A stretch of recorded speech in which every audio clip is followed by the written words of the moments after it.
All right. Hello, everyone. Welcome to our reading of one of my favorite silly Christmas movies called Jingle All the Way. We have an amazing cast here tonight. We have Anne, of course, doing our scene description and doing a couple of lines for us as well. We have Curtis, of course, playing Howard, aka Mr. Arnold Schwarzenegger in the film. We have Travis playing a bunch of people, including Johnny, who's going to be my son in the film. Uh, we have Logan playing Myron the mailman, played by the great Sinbad in the film.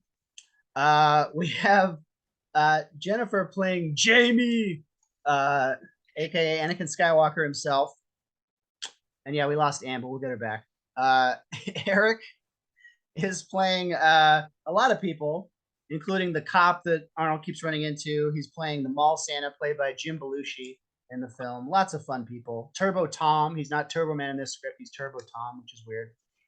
And then, of course, we have Angie playing Liz, Curtis's wife, but the object of my affections in this film, because I'll be playing Ted, played by the late, great Phil Hartman in the movie. So let me see if we can get Anne back here, and then we'll get started. Hang on. I'm going to pause for a sec. Jingle All the Way by Randy Cornfield, rewrite by Harry Elfont and Deborah Kaplan. Close on molten plastic being poured into a mold. The mold squeezes shut and moves across the screen. Begin credit sequence. Interior toy factory, day. The mold moves along the fully automated assembly line and opens to reveal a glossy hunk of hard plastic. It pops out of the mold looking like a little muscular chest with a T-shaped insignia stamped on it. The torso continues down the line, and we watch as an arm is snapped into place, a leg is snapped into a place, a helmeted head is popped on, tiny jets of spray paint in the right areas, until finally emerging from the belt is a shiny new action figure. If only they could assemble men this way. It was a brief moment of glory, heroic smile frozen on its square jaw, until it drops down a chute and falls into a box emblazoned with the logo Turbo Tom. The box is shut and travels down a belt to join hundreds of other boxes in a pile. Close on, the box is being loaded into the truck. The truck doors slam shut and the truck drives off. Interior toy store, day. The boxes are being placed on the shelves by a store clerk. He fits the last box between the others when suddenly we hear a low rumble. The clerk turns around and looks. A panic crosses his face. He scrambles out of the way just as a mass of humanity thunders to the shelves in a blur. Within seconds, the mad shoppers retreat, revealing the now empty shelves. Only one Turbo Tom doll remains, rocking on the edge of a shelf before it can even fall. Oh, wait, before it can even fall, the hand shoots into frame and grabs it. And then there were none. Fade out. Credits sequence end. Fade in.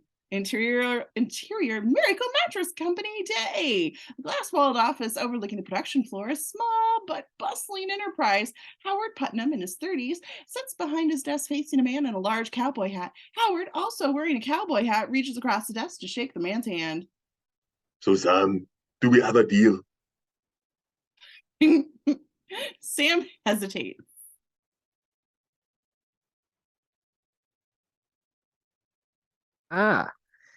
Now, hold on a minute here, Howard. Explain to me again why I should be buying these super deluxe queens instead of the regular queens. Well, it's like I was saying, Sam. You want the guests at your hotels to get the best night's sleep there. Howard trails off. He notices his secretary, Margaret, 20s, through the window over Sam's shoulder. She's making all kinds of wild karate motions and motioning at him. Howard looks at her. She's like she's crazy, because maybe I am. He turns back to Sam. Yeah. But it's a bit more than I intended to spend.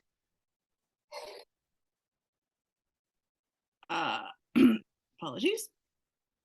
Howard's about to respond when he notices Margaret again. This time she's waving and holding up a handwritten sign that reads, "Your son's karate class, 30 minutes." Howard's eyes widen. Are you kidding?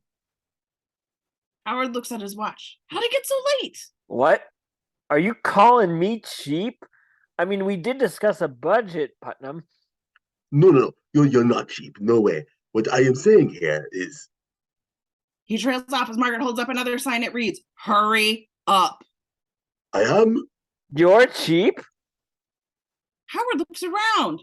Thinks. Yes, I am. I mean, my prices are cheap. The cheapest you'll find. I guarantee it. Well, now you're talking. Yes, I am talking. Now, too much. So let's make you a good deal on those super deluxes. Let's make it now. He pounds his fist on the desk for emphasis. Or as Travis would say, emphasis. Cut to interior Miracle Mattress Company day. Margaret sits at her desk outside Howard's door. She sighs and shakes her head. Finally, Howard's door opens and Margaret quickly puts on a cowboy hat. Howard emerges from his office shaking Sam's hand. The voice is so right about that other person. Well, Putnam, looks like you got yourself a deal. And thanks for taking that extra time to work things out. I've always got time for you, Sam. Sam mimes drawing a 6-gun and shoots Howard. Howard acts like he's been shot. Sam laughs hysterically. All right, Putnam, my pleasure. You have a nice Christmas now, you hear? I hear. Sam enters the elevator and mimes shooting Howard again. Howard goes down. Sam laughs hysterically as the elevator doors close. Howard immediately jumps up and looks at Margaret. How much time do I have? You're not going to make it. She throws him his coat and he quickly puts it on. I'm going to make it.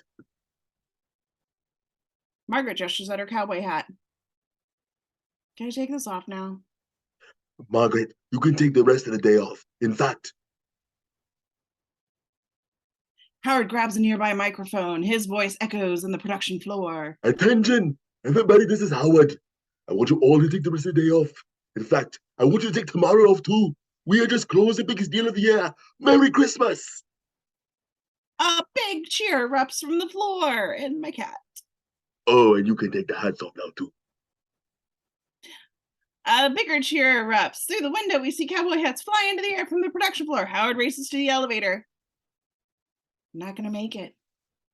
The elevator doors open and Howard gets inside. I'm going to make it.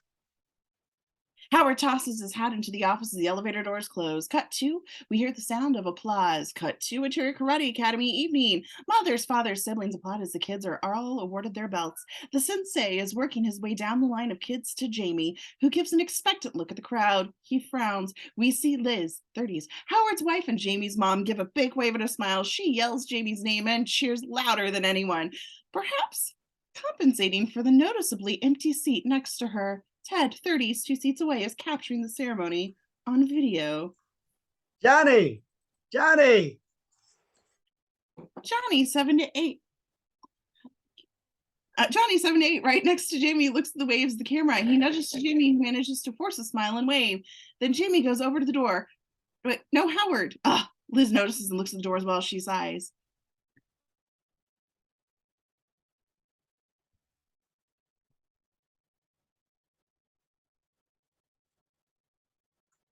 Shoot. Oh, don't worry, Liz. I'll make you guys a copy for Howard. He shouldn't have to miss this. The sensei stops in front of Jamie. No, he shouldn't. Liz cheers and whistles, shouting Jamie's name. He accepts the belt, but doesn't seem nearly as happy as the other kids. Exterior Karate Academy evening.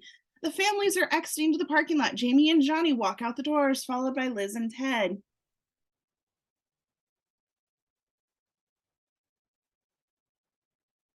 Damn it. This is so cool, isn't it cool? I guess. Turbo Tom's gonna be on when we get home. You want to watch together? I don't know. Liz overhears this exchange and frowns. A single mother catches up to Ted and presents him with a bag. She's a bit flustered.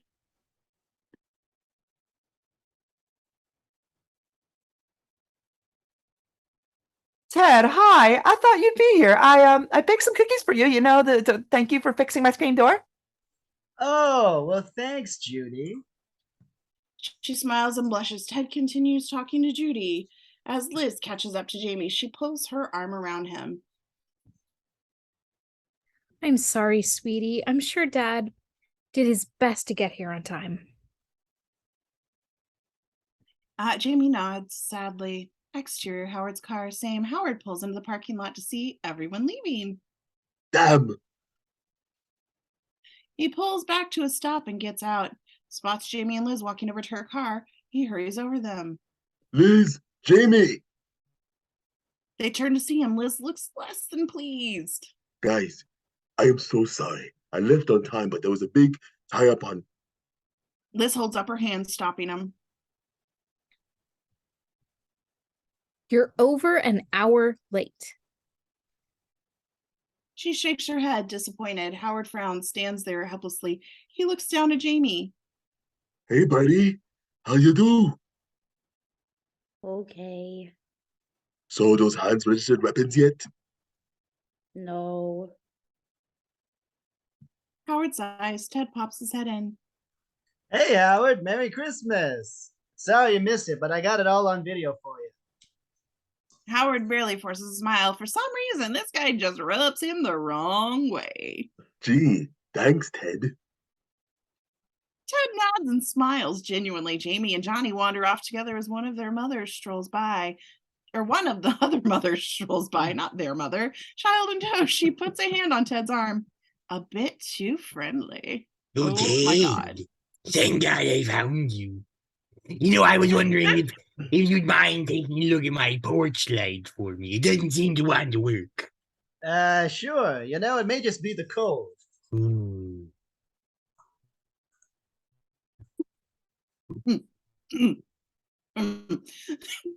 The mother leads Ted away as they talk. Howard shakes his head. There he goes. Champion of the lonely housewives. I don't think you've got any room to talk right now. At least he was here tonight. Oh, come on, Liz. You think I wanted to be late? I know how much Jamie was looking forward to this. I have to work early and everything. I mean, if you only... Look, let's just talk about this at home, okay? Howard's eyes. I'm sorry. Liz looks at him. What can she say? What can she say? She spots Jamie and Johnny and comparing their belts. Howard sees them too. Let me drive him home. I'll take him for ice cream. Hey, Jamie, want to ride with me? Jamie looks at him, then purposefully walks over to Liz's car. Liz looks at Howard. He's upset, Howard. Howard, what did you expect? We'll meet you back at the house. She walks off to the car, leaving Howard alone in the parking lot. Interior living room evening. Jamie lies on the floor, inches away from TV. He's watching his favorite TV show, Turbo Tom. Jamie, move back. You'll ruin your eyes. You'll shoot your eye out. Jamie ignores her and he watches the screen, transfixed. On the TV, Negator, a mutant alien creature with a black cape, holds a little boy hostage in his large cave-like lair. It is guarded by his robotic henchmen, Bolt and Bolt. So you see, Computer Whiz, now you're trapped. And if you ever expect to get out of here, you better tap into the system that controls that laser satellite. Then my revenge will be complete, and there's nothing Turbo Tom can do to stop me. Negator laughs maniacally again. Suddenly, there's a loud explosion and a hole is blown out of the cave wall. As the smoke clears, we see it's Turbo Tom in its slick-looking superhero suit, complete with helmet and jetpack. Batteries not included. Think again, Negator. It's turbo time. Jamie smiles as Turbo Tom springs into action. He continues to watch as we pan to the kitchen doorway. Interior kitchen same. Howard and Liz are arguing with hushed voices.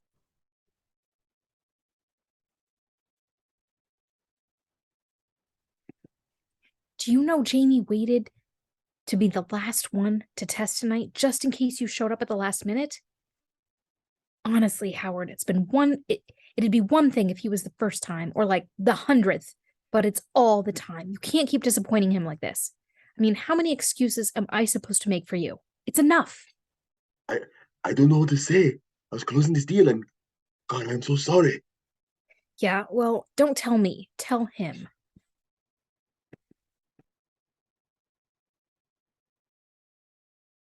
Sorry, I was yawning. Howard hits his head and shuffles back into the interior living room, saying Howard is about to say something, but he doesn't want to interrupt the show. He leans against the wall and watches with Jamie. On the TV, Turbo Tom is battling with Bolt and Dolt, while Negator turns and grabs the boy and climbs the ladder to the top of the cave. Turbo Tom uses his I-beam lasers to knock back Bolt and his turbo ring, a powerful boomerang, stop Starbuck, to take care of the Dolt. Fang, Turbo Tom's pink flying saber-toothed tiger sidekick, makes a roaring sound and points up to the Negator. I see him, Fang! Turbo Tom fires his jetpack just as Negator is about to toss the little boy off the ladder. Turbo Tom swoops in to save him and roars in approval. Jamie cheers. Howard smiles. Oh, I was there. Yeah. No, that was perfect. Meanwhile, Turbo Tom has twisted the ladder around Negator, trapping him. He lifts the boy into his arms. What do you say we get you home, Bobby? He takes off into the sky, holding little Bobby. Turbo Tom, you're the best. I knew you'd make it. You always show up right on time. Jamie nods in agreement. Howard notices his smile fades. Glad you can count on me.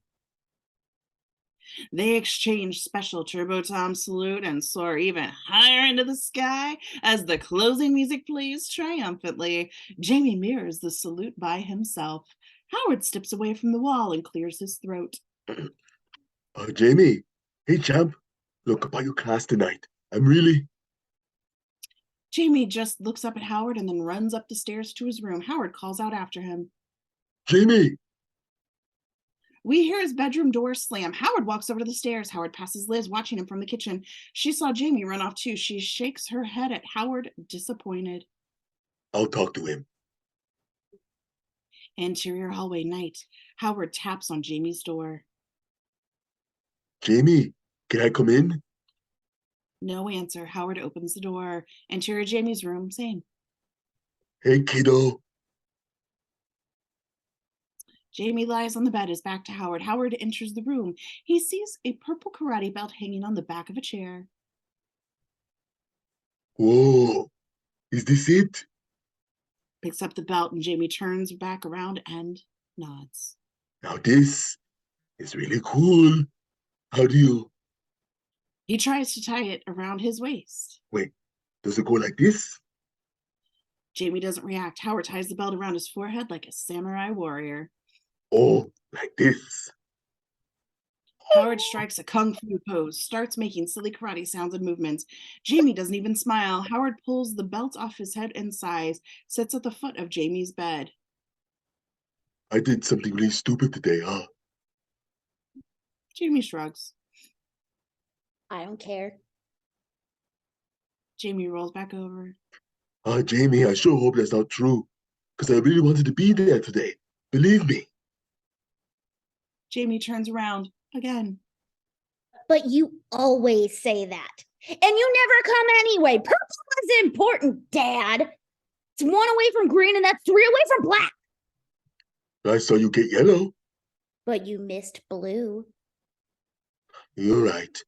I can't tell you how sorry I am. I just wish there was some way I could make it up to you.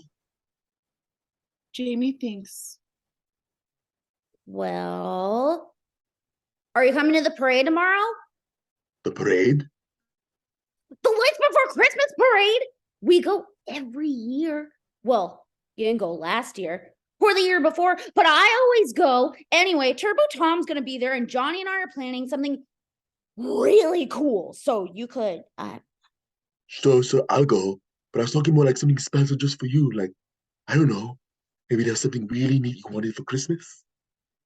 Oh, I already wrote Santa a letter. He'll get it for me.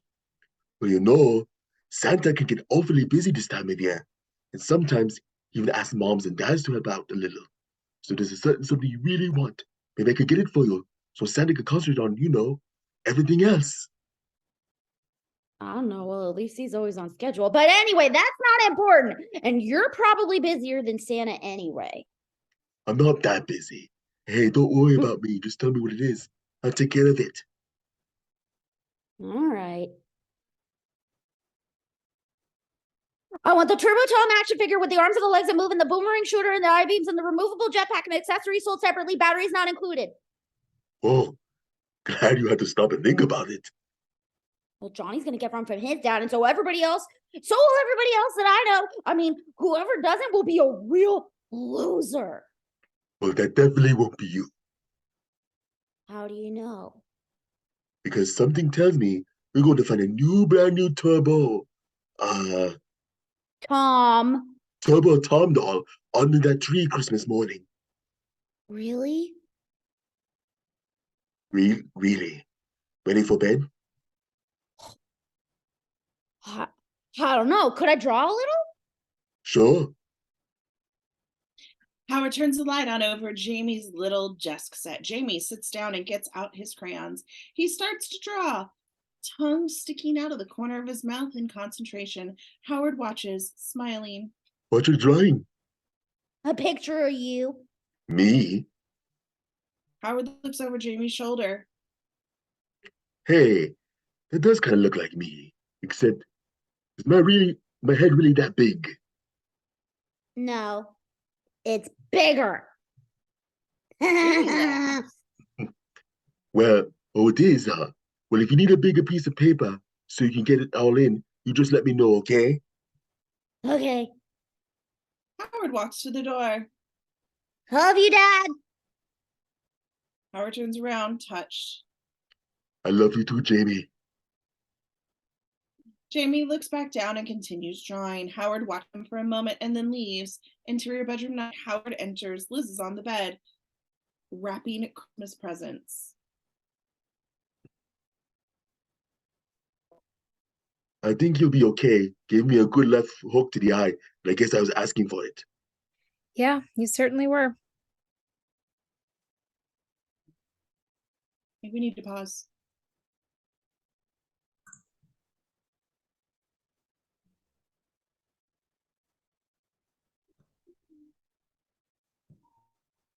I think you'll be okay. Gave me a good left hook to the eye, but I guess I was just asking for it. Yeah, you certainly were. Anna, you there?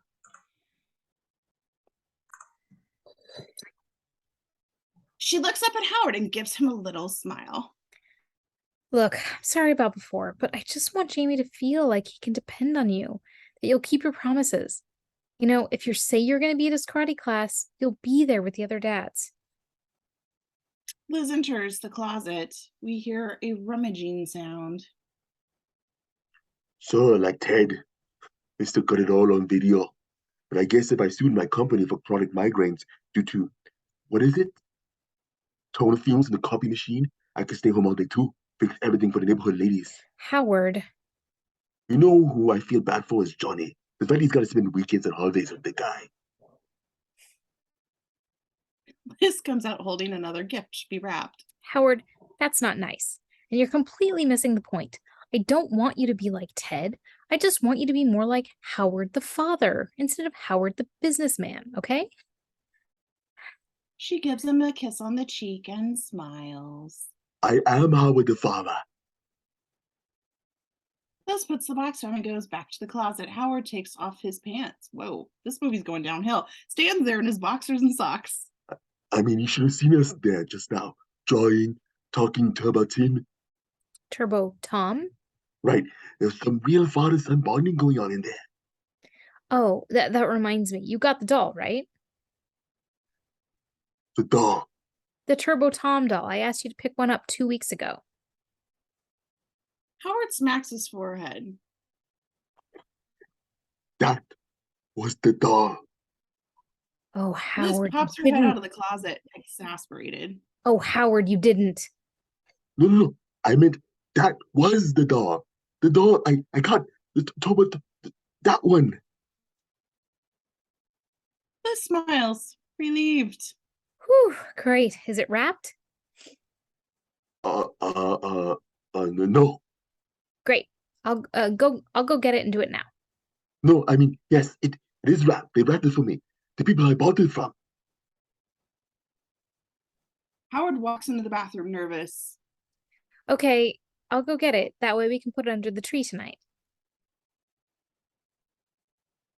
She grabs his car keys off the nightstand. Howard rushes out off the bathroom and trips over his pants and falls. I'll go. It's cold in the garage, and I'm still dressed. Ow, I'm sorry. I have a cat climbing on me. She looks down at Howard, pants around his ankles. He looks up. You know what I mean. She shrugs and tosses him the keys. He scrambles to his feet and exit. Liz shakes her head, baffled. Interior garage night. Howard sneaks into the garage holding a cordless phone. He finishes dialing the number and waits. Margaret, it's me. Look, when you get in tomorrow, I need you to track down a doll for my son. It's called Turbo Tim, and I need you to message it to my house right away. But call me first because it's supposed to be a surprise for Christmas night. And I gave you the day off tomorrow, so you're not even listening to this message. Yeah, all right then. He hangs up the phone. Okay, not a problem. He finds a copy of the Yellow Pages on a shelf, flips through it. Toys, toys, toys. He dials a number and waits. Hello, do you? You have reached Tommy's Toys. We are closed right now. Our holiday hours are 9 to... Howard hangs up. He looks at his watch. Good morning. I'll go out first thing in the morning. Okay, done. Now, a present. I need a present for the tree. He rummages through the garage, picks up a brick and coffee can full of nails, a toolbox. Nothing seems right. Finally, he spots a container of antifreeze. Perfect. He grabs a roll of wrapping paper from the corner. Exterior garage night. Howard is closing the door. The now wrapped antifreeze container is under his arm. He bumps into something and yelps, coming to face with a live reindeer. It snorts. Ted trots over, grabbing for the reindeer's leash. Whoa, sorry about that, Howie. A little Christmas surprise for Johnny. Well, you just think of everything, don't you? Oh, Howard, I'm of the mindset that you can never do too much to make a child's Christmas magical. And what happens to Blitzen after Christmas? I've been watching a small family of deer down by Glendale Lake. I'd like to take him down there and set him free. If nature's kind, they'll take him in like he's one of their own. Ted misses up, emotional. Howard rolls his eyes. Well, Ted, that's touching. Ted's too choked up to talk, so he just nods. Howard starts to back away just as Ted composes himself and notices the package in Howard's arm.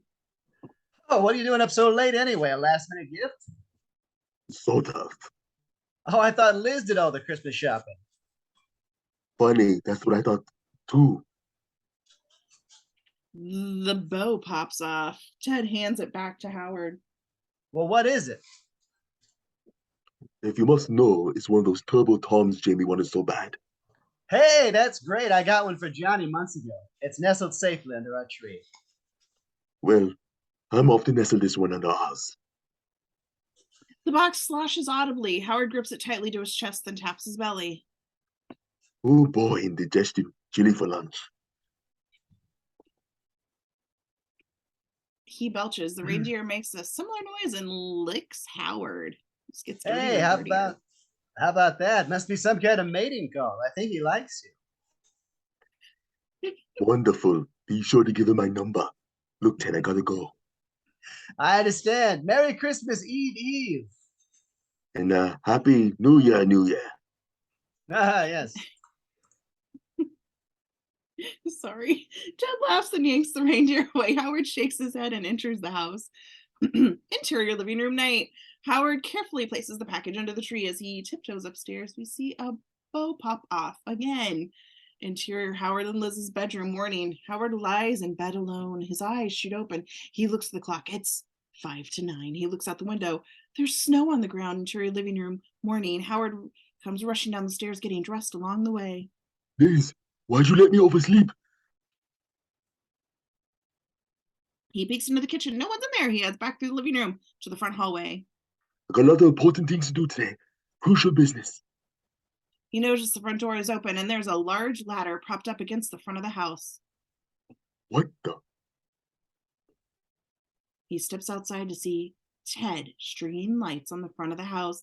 Liz stands under the ladder, feeding the lights up to him. Jamie and Johnny hover excitedly. What is he doing? Just a second, Howard. Okay, everyone, ready? 1, 2, He plugs the final strand of lights. 3. The whole front of the house lights up and it looks great. Jamie, Johnny, and Liz ooh and ah appreciatively. Howard looks irritated and Ted climbs down the ladder. I could have done that. Oh, it was no problem, Howard. I had some extra lights in the garage, and since you hadn't put up any yourself, I figured, what the heck? Why not spread some Christmas cheer around the neighborhood? Howard's about to make a remark, but is interrupted by Jamie, who's staring up at the house, awed. Wow, this is cool. Oh, Liz, can I talk to you for a minute? He pulls Liz to the front hallway of the house, interior foyer, same. Howard speaks in hushed tones. Look, I gotta run to the office for a little bit, so. Howard, it's Christmas Eve day. You are not going to the office. That was loud enough for everyone to hear. Jamie runs up from the lawn. You're going to work? You can't. You said that you would come watch the parade. Oh, right, the parade, well. Dad, Turbo Tom's gonna be there. You can't miss it. I won't. I'll be at the office for an hour tops. I'll make it, don't worry. Jamie looks at him doubtfully. He goes back to join, to join Ted, who's now building a snowman with Johnny. I promise. He turns to Liz, who just stares at him, disappointed. She joins the group in the snow, and Howard sighs. He starts walking to his car. You know, Liz, speaking of sharing with neighbors, I just installed a new alarm. I'd feel a whole lot better if someone next door knew the code. May I give it to you? Howard stops and turns back to Ted. What? She doesn't need your alarm code. It's welcome. You know, the last thing an intruder would ever expect, a warm welcome. That's not true. Liz nods. Howard rolls his eyes and heads for his car. Oh, Howard, you know, they say it may get icy later. Maybe you should put chains on your tires. Howard forces a smile and waves. Maybe you should go home. He gets into his car and leaves. Exterior city day, a clean mid-sized urban setting. Howard's car passes a banner advertising annual lights before Christmas parade. Sponsored by Funtime Toys. Meet Turbo Tom live and in person. A picture of Turbo Tom waves from the banner. Exterior East Side Mall day. Built during the first mall boom in the 60s, it's certainly seen better days. A virtual sea of cars like everyone else. Howard searching for a parking space. What are all these people doing here so early? Interior Tommy's Toys Day. One of the last of the small-time independents, but today the place is stuffed to the gills. Customers fight over what's left. Howard inches for a long line, passes a short lady going the other way with a store bag. I got one. Oh my God, I can't believe I got one. Howard cranes his neck to see how long he may have to wait. Too long! So he pushes his way towards the front of the pack. Those he cuts off hurl obscenities. A harried sales clerk is dealing with a suicidal mother, a little girl in tow. She wants a BARBIE, but you don't seem to have any BARBIES. Are there any in the back? I'm sorry, but we're all out of BARBIEs. We do have a few SKIPPERs left. Get nothing to like it. The girl starts screaming. The mother angrily tugs her kid away. Customers surge forward. A short, nervous mailman, burdened with an overloaded mail sack, turns towards Howard. And some people just can't take the pressure, you know what I mean? It's NUTS. Next! That's me! Just a second. I just want a quick question. Do you mind? Customer one turns to Howard with a glare that would make a Hannibal Lecter shiver. But it can certainly wait. Myron Larrabee, letter carrier. Howard Putnam, frantic. Little last minute shopping, huh? Howard nods. Me? I got no choice. Busiest time of the year. Got to move all these important Christmas cards from people who never even speak to each other during the rest of the year. And then there are the presents from relatives that'll probably get returned anyway. Not to mention all the stinking letters to Santa at the North Pole, because we just send those straight to the furnace. A little boy stopped in front of Myron. He heard the last bit and looks like he's about to cry. His father quickly takes his hand and leads him away. Oh, he didn't mean that, son. He was only joking. Jerk! Hey, I know where you live, pal. Great. Now Santa will get a letter from that kid again next year. Howard's getting a little nervous. Sounds like a tough job. I can handle it. You think I can't handle it? No, that's not what I'm saying. Howard and Myron exchange a look. What the hell? Just go ahead. Just whatever it is, don't put it in the mail. Okay? Yeah. Thanks, I owe you one. Can I help you? Yeah, where can I find a Turbo Tom? It's for my son, and he really wants. A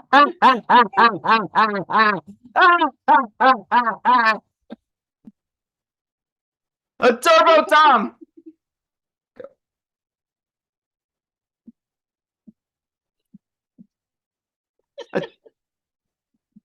You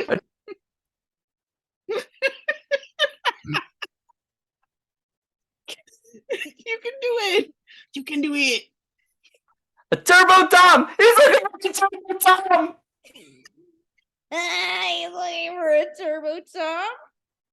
So am I. One of it. Richie begins to laugh too. Pretty soon the entire crowd is just putting their signs. He's looking for Turbo Tom. It's just making them laugh harder. The hysterics seem to spread out to the mall too. Howard and Myron look perplexed. It's just eyes or beams, eye beams or something. Its arms and legs are supposed to move around. Not for you guys, they won't. What are you talking about? Why not? What did I say? Where have you been, mister? Turbo Tom's been the biggest seller of the season. Take my word for it. You got better chance of being elected Pope than you do a fire. Especially on Christmas Eve. The world is crashing in on Howard. No, don't tell me that. It can't be. It can't.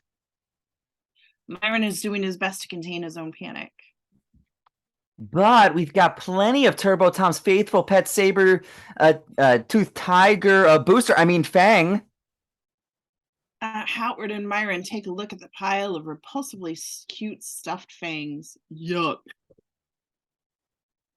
I don't want a fang. I want a tiny Todd like him. You mean Turbo Tom? Whatever. There must be one left somewhere. Last one left a minute ago. Short lady had it on the way away. Next! Short lady? Short lady. What short lady? Howard and Myron race out of the store. Interior, East Side Mall, day. Howard and Myron race out of Tommy's Toys, looking frantically about for the short lady. There are way too many people in the mall. Suddenly, Howard sees a woman carrying a Tommy's Toys bag, entering a department store. Myron spots her too. They both dash off, but Myron immediately collides with a passing shopper. His mailbag flies open. Letters and packages fill the air. Myron's got to drop to the ground to pick them up. Howard pinballs his way through the crowd of shoppers, struggling to keep his eyes on the bag. Finally, he reaches the store and runs inside. Interior department store day. Howard is immediately greeted by a cheery salespeople. They shove their wares in him, forming a human gauntlet. Try our new perfume. A spritz nearly blinds Howard. Ah! You never know when it's fat free. A horrible tasting candy is shoved into his mouth. Yeah! Free makeover consultation? He's hit with a big powder puff. Promotional tie pin. Howard screeches stuck in the chest, smiling at Hawker 5 is next, but before he can say anything, Howard tosses him aside. His wares go flying and Howard keeps moving. Howard finally catches up to the bag. He grabs the short lady carrying it. She turns to see Howard out of breath, clutching his chest, powder caked on his face, and choking on an awful lot of candy. He can't get a word out. What do you want? Howard keeps her from walking away, makes more choking sounds. You're disgusting. I'm going to call security. Howard can't communicate, getting even more frustrated. Look, if you have something to say to me, just spit it out. And Howard does just that, right on the short lady's fur coat. Sorry, stuck in my throat. Not anymore. I've been chasing you halfway across the mall. Just to spit on me? Howard tries to flick the candy off. Sorry, no, your bag. You want to spit in my bag? No, I just want to offer you twice what you paid for it. Twice? Okay, 3 times and a little extra for dry cleaning. What do you say? I say for that kind of profit, here, knock yourself out. She grabs the money and disappears. Howard takes a breath before opening the bag and pulls out a fluffy pink fang.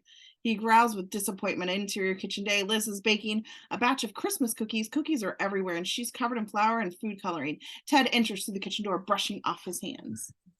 Oh, hi, Liz. I was shoveling my walk and I noticed a nasty patch of ice by your garage door. I didn't want anyone to slip, so I put some rock salt in. Oh, thanks, Ted. Ted opens and closes the kitchen door. It makes a little squeaking sound. Does this squeaking bother you? Because you know I could take care of it with a little oil. Well, sure, if you want to. Liz holds a plate out. How about a Christmas cookie? Ted holds his hand up, refusing. Oh, no, I couldn't. They're for the children. There's plenty for everybody. Go on. Consider it a payment for services rendered. Just then, Jamie and Johnny run in from the living room. Mom, I have a question. Ooh, can I have a cookie? Yes. Was that the question or just an afterthought?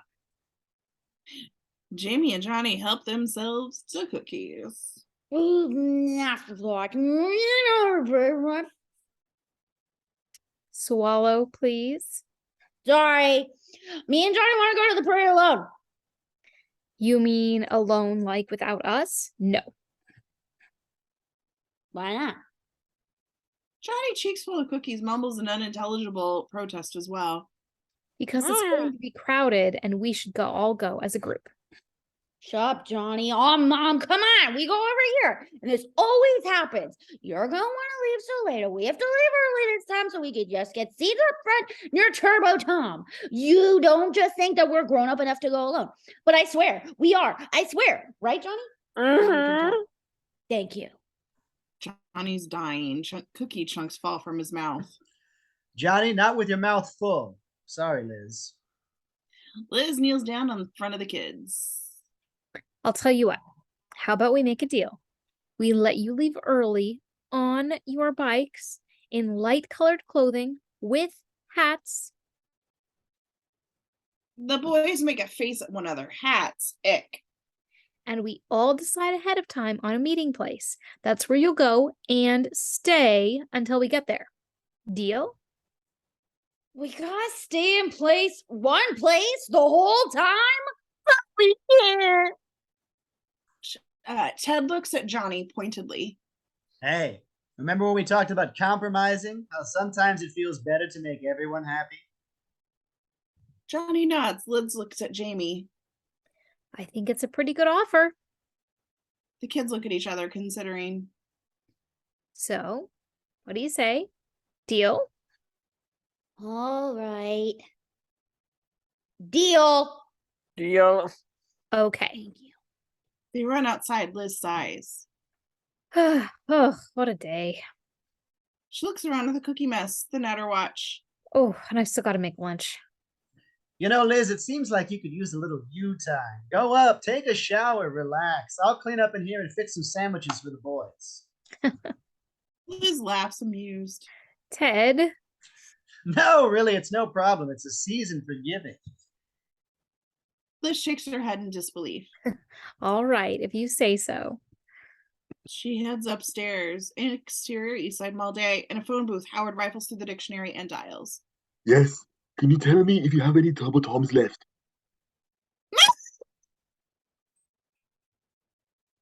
Like, Howard tries another number. Do you have any Turbo Toms? Oh, sure, I got him in the back room. Elvis and Bigfoot are playing with me. Click. Howard tries one more number. Toys Unlimited. No Turbo Toms left. If you'd like further information, please press 1. Howard slams the phone down. Exterior garage. Same. Jamie and Johnny are exiting the garage. Jamie carries one of Howard's huge miracle mattress boxes on his head while Johnny drags a box crudely marked supplies. Everything's going to plan. Your mom said we have to stay in one place. Remember, that messes up everything. Nah, she was just saying that. Besides, when everybody sees what we're going to do, they'll be too impressed to be mad. You think so?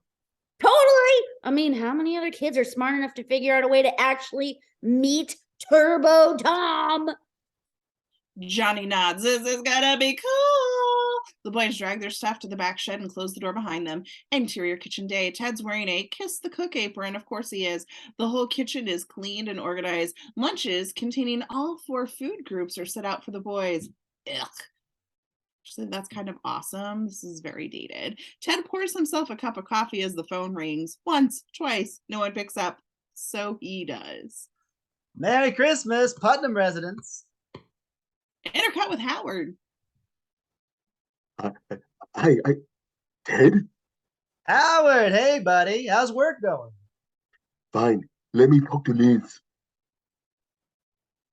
Ted picks up a Christmas cookie and takes a bite. Oh, Howard, excuse me, but your wife's cookies are out of this world. Who said you could eat my cookies? Oh, she did. Payment for services rendered. Services. Look, let me talk to her, okay? Liz. Sorry. No answer. Oh, I think she's in the shower, Howard. You want me to go check? No! No. It's fine. On your way out, tell her I'm going to be a few minutes longer, but she shouldn't worry. Oh, no problem. Hey, by the way, the kids asked if they could go to the parade alone today. Liz and I discussed it and said it would be okay. You and Liz discussed it? Well, we didn't want to bother you at the office. It's hard enough on you having to work today. Ted takes another bite of a cookie. Oh, wow. How are these cookies? I've got to get the recipe from Liz. Put the cookie down! No! Howard, is something bothering you? Because this time of year, there's a very high incidence of stress-related breakdowns. You may want to try some deep breathing or... Howard's about to launch into a full-scale attack when a group of panicked shoppers race by. One of them shouts, Toy Warehouse at the West Side Roman just got a license to sure. The shopper trips and falls. The crowd tramples right over him. Howard drops the phone and takes off for his car. The phone dingles there. Howard? Howard? Exterior, Howard's car day. Howard races for his car and is nearly run down by Myron, who is careening by in his postal delivery Jeep. Howard dives into his car and peels out. Exterior, Howard's car day. As if it darts in and out traffic, Howard's hands and feet alternate between the horn, gas pedal, and the brake. Suddenly, he pulls up alongside Myron's mail Jeep. Their eyes meet. Myron looks a bit wild-eyed. Men on a mission. It's Howard's sedan versus Myron's tiny Jeep. Myron flings a poorly wrapped fruitcake at Howard's car. It bounces off the hood as Myron speeds ahead. Howard tries to catch him. As he does, Myron launches an armful of Christmas catalogs. They spread across Howard's windshield. Howard turns his wipers on to clear the catalogs just in time to witness himself running a red light, and Myron follows. A siren is heard. Howard's certain Myron will get nabbed, but an approaching policeman in a patrol car signals for Howard to pull over. Howard groans. Myron laughs victoriously as he passes Howard's slowing car at breakneck speed. Officer Hummel approaches Howard's window. License and registration, please. What about the other guy? He ran after me. He was obviously on government business, sir. License and registration. Government business? He was... Howard groans and hands him over. Hummel writes a ticket. That's Putnam with 2 T's. Could you speed up? I'm kind of in a hurry. Hummel stops writing, glares right through his reflective sunglasses. Oh, I do apologize that if I've caused you some sort of a delay. How thoughtless of me. Won't you please tell me how I can make it up to you? Because the last thing I want to do right now on my conscience is a private citizen somehow dissatisfied with the performance of my duty. I know I just wouldn't be able to sleep a wink if that were indeed the case. He flashes a grin, dripping with insincerity. Not to worry. It's not all that important, really. Hummel hands Howard a ticket and grins again. Gee, words cannot express just how relieved I am about that, sir. Have a Merry Christmas now. I'm trying. Howard pulls away off to the side of the road, an entire wall pasted with lights before Christmas parade posters. Exterior West Side Promenade Day. Howard drives into the parking lot. It's jammed with cars. He circled, looking for a space. He spots an old man loading packages into his ancient Dodge Dart. His movements excruciating and slow. Fucking old people. Howard can't wait any longer. He'll be dead before he's done loading those. He spots a lost shopper. Excuse me. Are you on your way out? I would be if I could remember where I parked my car. Oh, wait, there it is. Howard coasts behind her. No, that's not it. Maybe I could help. What kind of car is it? A rental. See, I wrecked my car in this insurance company. Someone behind Howard honks. The shopper looks off into the distance. Honk, honk! Howard checks his watch. Hey, maybe I could drive you around and help you look for it. Then you could give me your space. Wow, that's so nice. I love this time of year. The lost shopper opens Howard's door just as Howard notices a space clearing up ahead. On second thought, never mind. Dick. Howard screeches away, sending the lost shopper falling into the pavement, packages flying. Ironically, Howard loses the empty space to Myron's Jeep, which snakes in ahead of him. Hey! Myron sneers and flips Howard off as he hurries into the mall.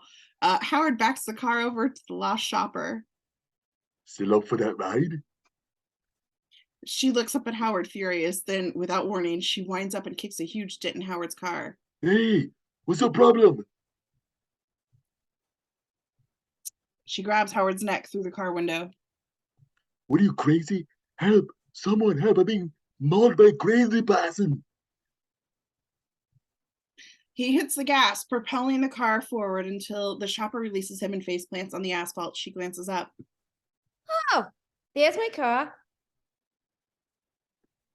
Interior shed day. Jamie stands in front of the wall. Johnny sits in front of him. A big piece of cardboard holds up a crew diagram with sections marked Parade Route, RUTE, Turbo Tom's Float, Warehouse, and an X labeled US. Oh, us.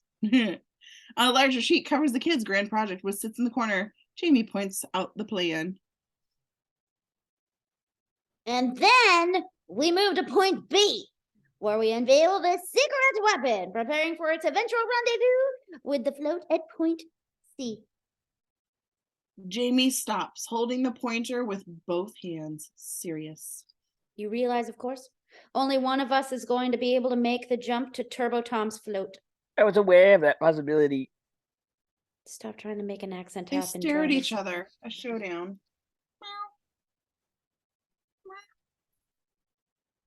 I suggest a round of Rochambeau to see who gets to go.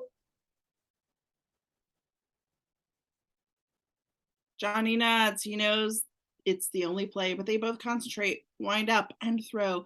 Jamie has paper. Johnny has rock. He frowns, clearly disappointed. Oh, man. Sorry, Johnny. Oh, man. Hey, I promise, when I get up there, I'll make Turbo Tom come down and meet you too. Swear.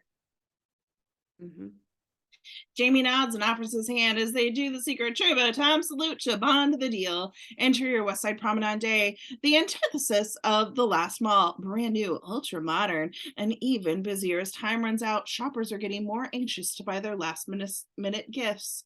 Howard is among them. Interior Tour Warehouse Day, a virtual mob scene. A crowd overflows into the mall. Howard fights his way inside. A young, pimply faced store manager emerges under an employee escort. He speaks condescendingly through a child's toy megaphone.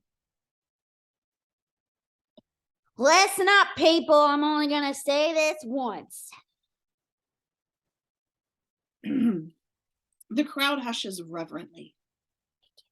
Now, to answer your first question, yes, the rumors are true. We have received a quantity of the action figures known as the Turbo Tom. The crowd cheers in excitement. I'm not going to ask you people for quiet again. Do you understand me? The crowd hushes again. The unfortunate news is that we only have 30 of them. The crowd moans and grumbles. The manager glares again. So here's how this is going to work. You will all form an orderly line so that an employee can hand you a numbered ball. The balls will then be drawn in a standard lottery fashion to see who gets the dolls. I would like to add that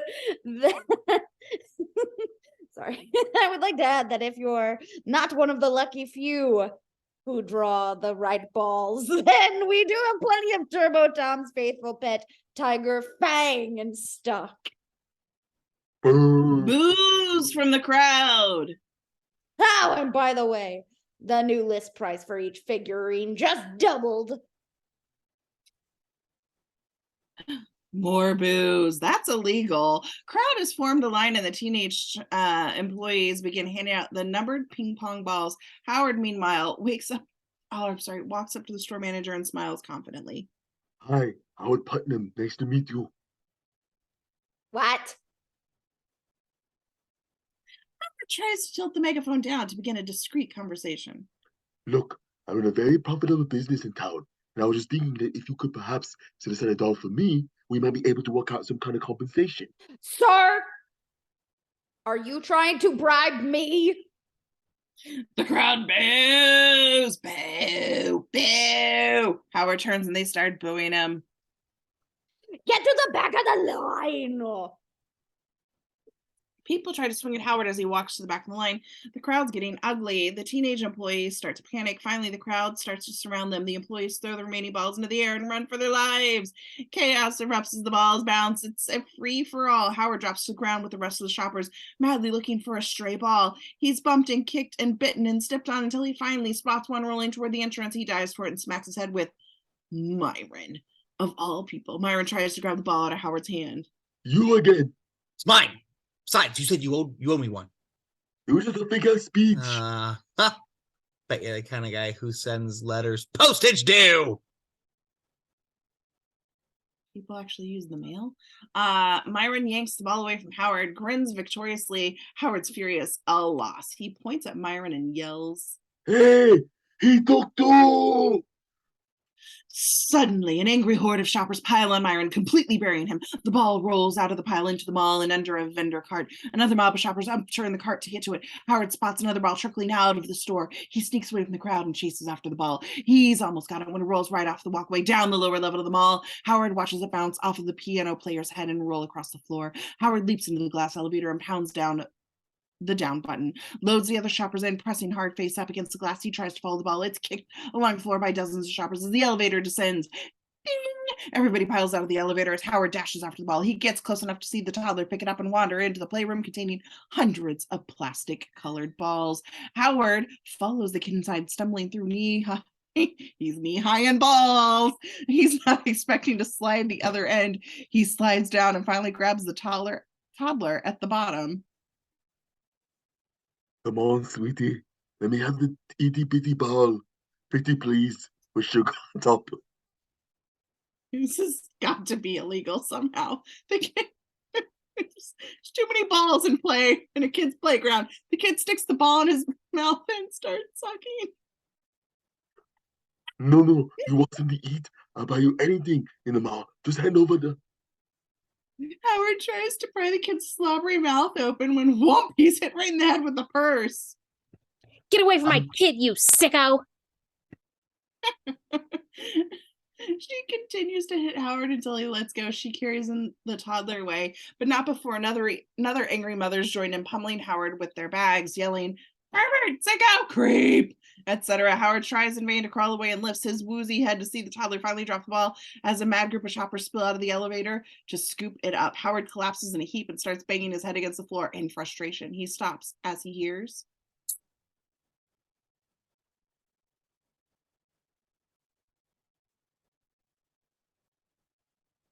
a voice, possibly belonging to the mall Santa.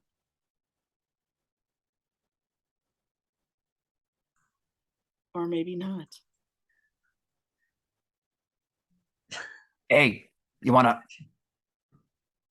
Oh, no, we were at... Psst, psst, psst. Howard looks up. Who's signaling to him? Peeking out from the other side of the pillar. Santa.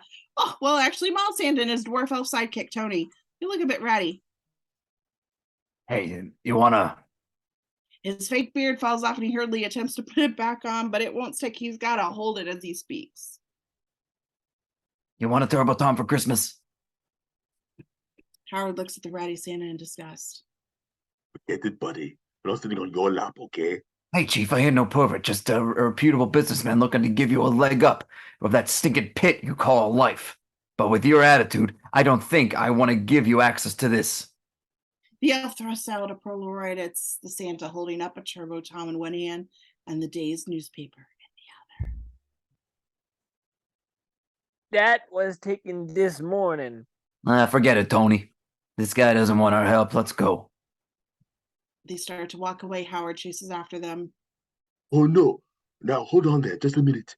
Well, businessman, correct? Who am I to walk away from a potentially lucrative transaction? He looks at the duo. Santa's beard falls off again. It is a lucrative transaction, right? Yeah, you got the cash, we got the doll. Great. How much? Shh! We can't talk here. Let's go to your sleigh. My what? Your sleigh. Your vehicle! Oh. Exterior West Side parking lot day. Howard, the mall Santa, and Tony the elf approach Howard's car. A mall security guard approaches. Ho, ho, ho! Merry Christmas! Ho, ho, ho! He laughs. Tony joins in. The mall Santa elbows Howard in the ribs to laugh with them. The guard nods and passes them by. As soon as he does, Santa's demeanor immediately changes. Oh. All right, let's move. What? You crazy? Santa never delivers a gift out in broad daylight. Excuse me if I'm wrong, but you're not Santa. Really? Well, you're not a guy with enough foresight to get this kid Turbo Tom before the afternoon of Christmas Eve. So show a little respect for the suit, huh? Now you want the doll or not? Howard grits his teeth and unlocks his car doors. Santa and Tony pile in. On Dasher, on Dancer, on Prancer, on Vixen, on Comet, on Cupid, on Donner, on Blitzen. Howard looks at him. Yeah, got seatbelts in the back. Exterior shed, day. Back at home, we slowly move into the backyard shed. We see silhouettes moving around in the tiny window and the clanking and banging sounds of the boys' production. Hammer. Hammer. Screwdriver. Screwdriver. Scotch tape. Scotch tape. Juice box. Juice box? I'm thirsty. Oh, juice box. Mm-hmm. Demanding. We are allowed to slurp an exterior Howard's car day. The car enters a seedy looking part of town. All right, turn right at the wino over there. Please, buddy, how much longer? Don't call me buddy. I'm Santa, okay? Howard looks at him, exasperated. Fine, Santa. It's getting late. I've got the parade to get to. We've been driving over 20 minutes, and I've yet to see any sign of your supposed Turbo Tom doll. While presently, as I waste time with you morons, my in touch with his feminine side neighbor is busy attacking my wife's cookies. All right?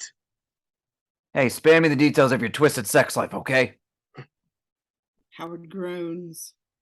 Make a left up at the dumpster. Cookies? The The car pulls into an empty lot next to which sits a huge warehouse. Santa, Tony, and Howard get out of the car. This way. They keep walking. Howard carefully sets his car alarm. Yeah, like that's gonna really do any good. Howard looks worried and races after them. He follows them to the door to the warehouse. They approach a steel door and Santa knocks. Jingle bells. A small screen slides open. Password. Jingle bells. Batman smells. Howard raises an eyebrow at Santa, who shrugs at the screen and slams shut and the door is opened. Get in. Howard follows Santa and Tony into the warehouse, interior warehouse day. Okay, let's do this. He stops. In front of him, about 20 guys in Santa suits, all of all shapes and colors. A large group of elves and smattering of Mrs. Clauses stand frozen, staring him down. It's okay, he's cool. There's an audible sigh as the group exits. The group gets back to work. Everywhere you look are boxes and boxes of toys. It looks like the stockroom of a Toys R Us. Santas are doing box counts as elves mark checklists. Mrs. Claus sit at a card table wearing green visors, counting stacks of cash. I know what you're thinking. You have no idea. Well, stop thinking it and forget it all the minute you walk out the door because we got a good operation going on here. Tony, go get the man as Turbo Tom. Tony hurries off into the stacks. And tell Starbuck to get the hell out of here. Santa, I got to tell you, there's something here that doesn't seem quite ethical. Ethical? This from the man who tried to assault a toddler with a frickin' ping pong ball. Good point. Look, we're providing a service here. Us guys in the malls work hard this time of year. The pay's bupkis. And every 5 minutes we're cleaning up another stain left by some nervous kid on our lap. But worse than that is the heartbreak. We gotta listen to all those kids when they tell us what they want. This game, that doll, and our hearts. We know that most of these morons are too busy with their jobs and marital problems to ever take note, to even care. The thought of those kids waking up Christmas morning without that special gift, that's heartbreak. Poor kids. And that's where we come in. We stop the heartbreak. Howard's a bit taken aback. Gee, wow. Where did all this stuff come from? Who are you, the frickin' question king? A harried Santa runs by. Santa, we got any super glowing race car sets? I got a customer over on the east side will pay. And check out for Santa. You know, last year we made enough money to take Santa surfing sun trip to Maui. This year we're trying for Bali. You don't say. Well, I admire the business savvy, if nothing else. Thanks. Now give me the $200. Dollars? No, chocolate kisses. Yes, dollars! That's outrageous. It's robbery. I refuse to. We hear the sound of helicopters overhead. Santa looks up. Uh-oh! It's the Grinch! Pandemonium. Elf, Santas, Mrs. Claus scatter. Howard looks around confused. Nelf runs by. Howard grabs him. What's going on? It's the cops raid. He pulls away and runs, screaming. Howard faces the door, races for the door. Exterior warehouse day. An army of police officers, SWAT teams, choppers surround the warehouse. Everyone's running as a sergeant barks orders over a bullhorn. Howard panics, being the only person not in costume, though he manages to slip away unnoticed. He races for his car. As he near it, he sees it's been stripped. He's about to cry out in anguish, but clamps his hand over his mouth, trying to stay quiet. He hurries closer and quickly opens the door, which falls off, setting off the alarm. Howard sees a cop over by the warehouse look over. He leaps into the car and starts the engine, peels out. His bumper flies off as he goes over a curb. Howard makes a sharp right and nearly falls out of his doorless vehicle. Oh God, oh God, oh God. He fumbles with the seatbelt and manages to fasten it before the car skids around another bend. He pulls the wheel to avoid colliding head on with a beer truck. The car does a 360, slamming into a curbside parking space. A neon Al's Beer Bar sign flashes nearby. Howard pants and pants. He looks up to see a huge billboard for the parade. Turbo Tom smiles down in all his glory, mocking him. Howard slumps over to the steering wheel. Honk! Interior kitchen day. Liz is at the table decorating Christmas stockings with glitter and glue.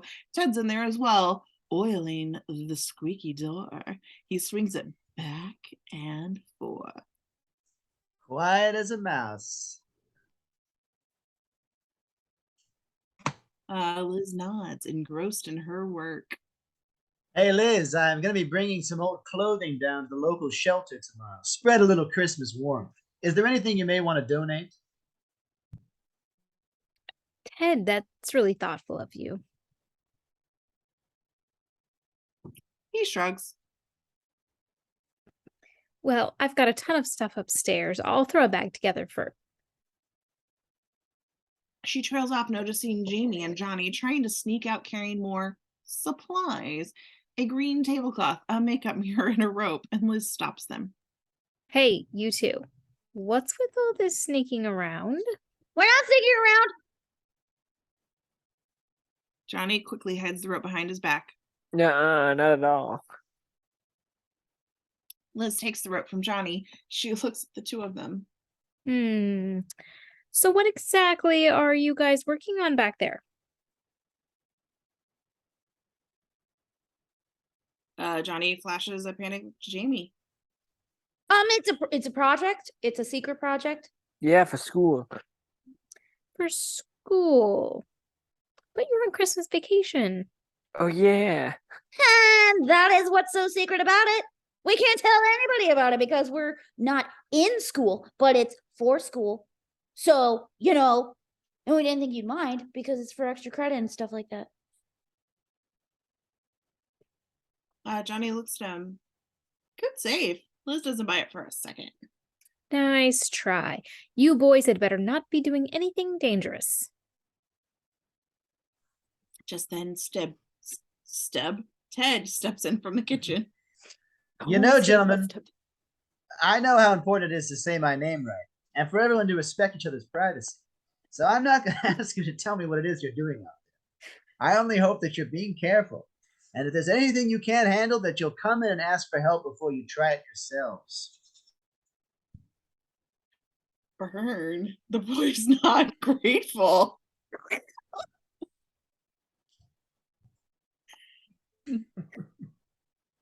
Steb is still there, and who's going to be Steb the rest of the reading?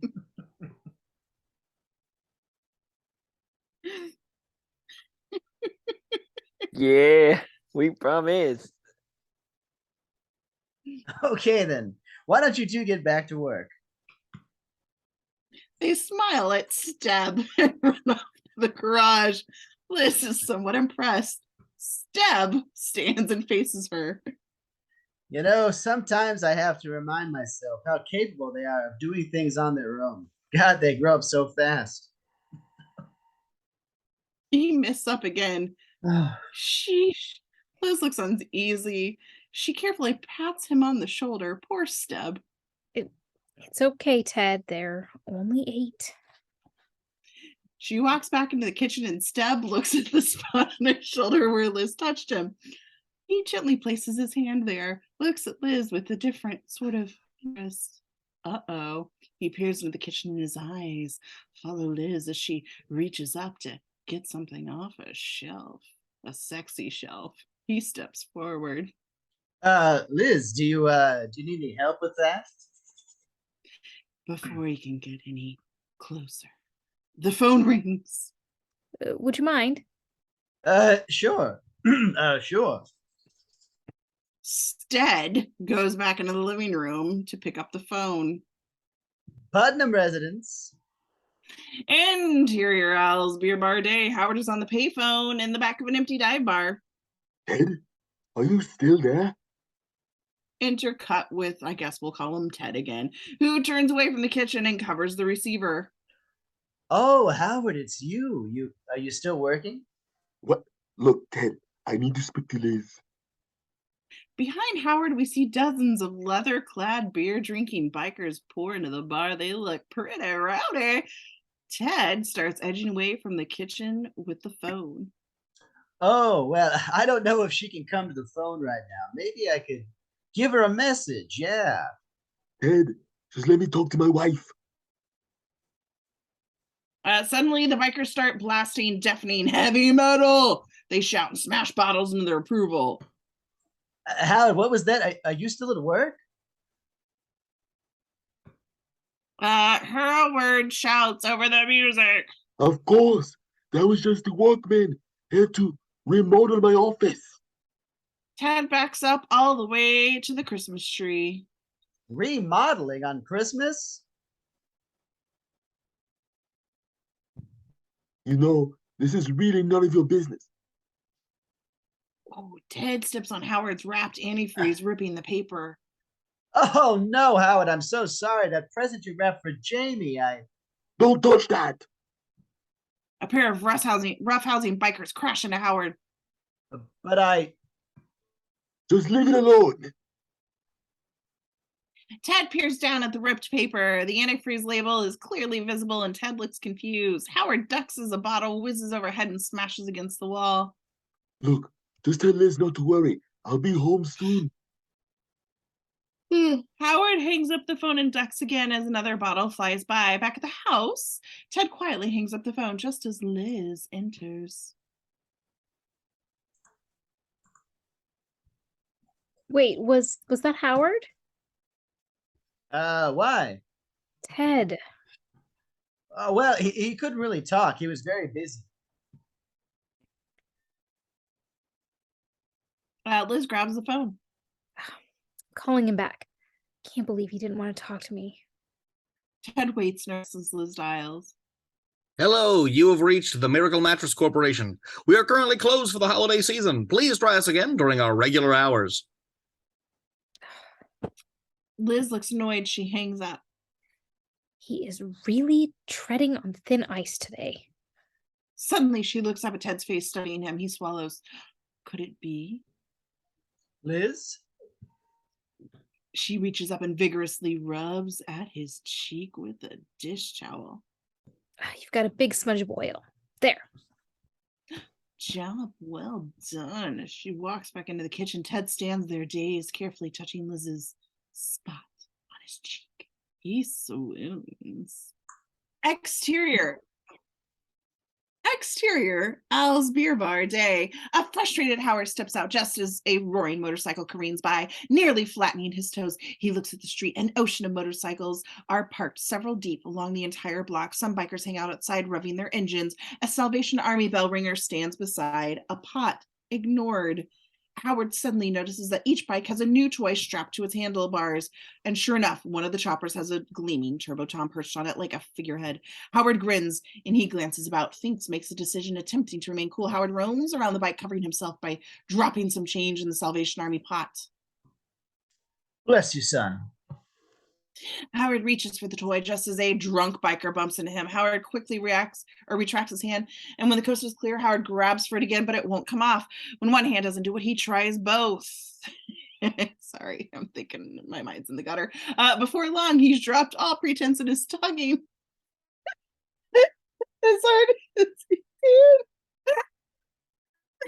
I'm sorry. He gives it one big yank, freeing the toy and sending the bike down.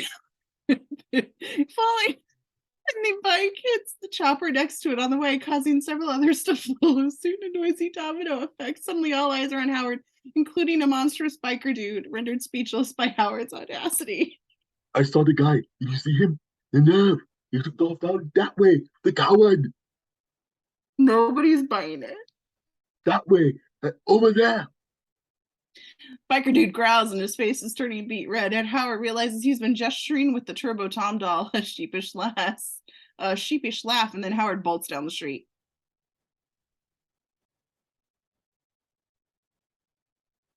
He took my toy! He took my toy! Outraged, some of the bikers follow on foot while others mount their hogs. An angry biker dude guns his engine. Exterior various city streets day. Howard runs full out with the toy tucked under his arm like a football. The tattooed bikers are close behind. Howard turns the corner and ducks into an alley. Hiding behind a dumpster, he doubles back after the mob passes by. When they spot him going the other way, Howard pulls a door marked emergency exit. Interior bowling alley day. Howard slams and locks the door behind him, realizes he's on the lanes of a jam-packed bowling alley in the midst of a Christmas tournament. Costume theme teams, the wise men, Santa's reindeer, 8 candles, and a dreidel bowl away. Howard hears pounding on the door behind him and starts running across the lanes. Howard dodges bowling balls and flying pins. He stumbles, looks up just as a large pink bowling ball comes rolling towards him. He rolls into the gutter just in time, but the ball knocks Turbo Tom out of his hands and into the pins. Howard quickly crawls to the end of the lane. The toy teeters on the edge of the pin deck. Suddenly, the pin sweeper drops and Howard grabs it, struggling to hold it back from the doll. The bikers smash the door open. Several are promptly knocked on their butts by fast-moving balls. Bowlers are furious. Some of the bikers try to slip away, and a few try to outrun the balls. Try to outrun the balls every day, dive into the pins and into the alleys. Not really. Anyway, Howard is just about to nab the Turbo Tom when it falls into the pit. He slips and slides to his feet just in time to see the package drop into the return tube. He races for the other end. Irate bowlers mop him, flying food, crumbled score sheets, and many pencils at him. Howard reaches into the return slot and his fingers pinch between the returning balls. Sorry. Finally, the toy is spat out and he grabs it and pinched between returning balls. Anyway, Howard hops up the steps, threads his way through the coffee shop, slams into a waitress, sending food flying. He spots the exit and dashes out. Sorry, there's so much talk of balls. I turned into a 12-year-old boy. Exterior bowling alley entrance day. The bikers angrily burst through doors looking for Howard. He's nowhere to be found. Interior city bus day. Howard rides the back of the bus, holding on to Turbo Tom doll, and he smiles down at it happily. Time to take you home. You have no idea what I've been through for you. A beer bottle smashes against the outside window, startling Howard and the passengers. The bus is completely surrounded by bikers on motorcycles. They whack at the vehicle with chains and kick at the door with their boots. The passengers start to scream, "What the hell's going on back there?" They're attacking the bus. Terrified passengers look at Howard.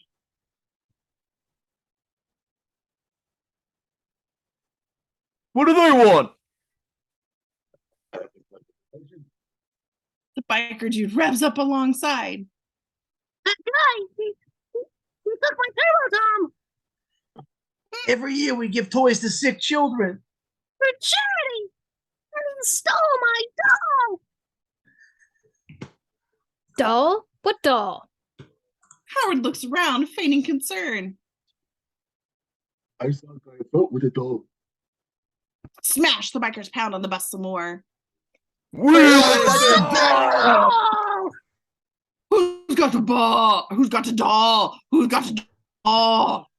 They ram the bus again, and Howard is knocked forward with the doll, flips out of his arms, and all the passengers look at it. Oh, that dog. Get it! Howard dives for it, and everyone piles on top of him. Please, you don't understand. I promised my kid. Give it up!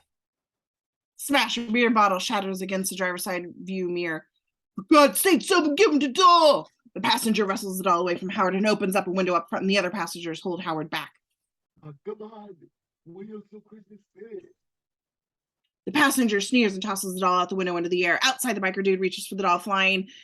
It's flying towards his hands. He grabs it, but drops it. It bounces off the ground and is run over by the back wheels of the bus. Crush! The bus drives off as the bikers stop in front of the smashed toy. Busted.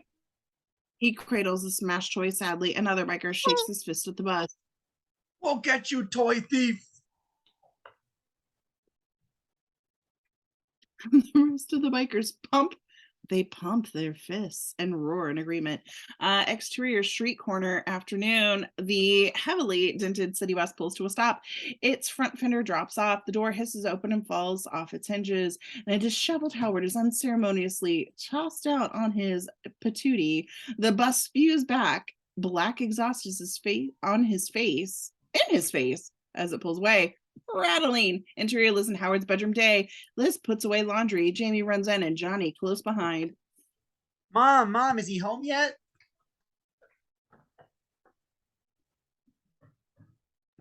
No, not yet, hun.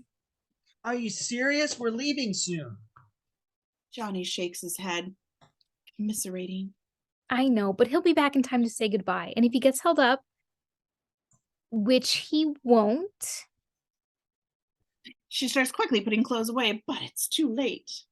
Held up? You mean he may not make it to the parade at all? Mom, he's just gotta be there. I want him to see me go up on the float and Johnny elbows Jamie in the ribs. What float? What? You want Dad to see you go up on what float? He didn't say float, he said flow. He wants Mr. Putnam to see him. Go with the flow. Go with the flow out of sight. Out of sight? I heard it on TV. Those kids trying to be hip. Liz looks puzzled by all this lame double talk. Look, I don't know what you boys are up to, but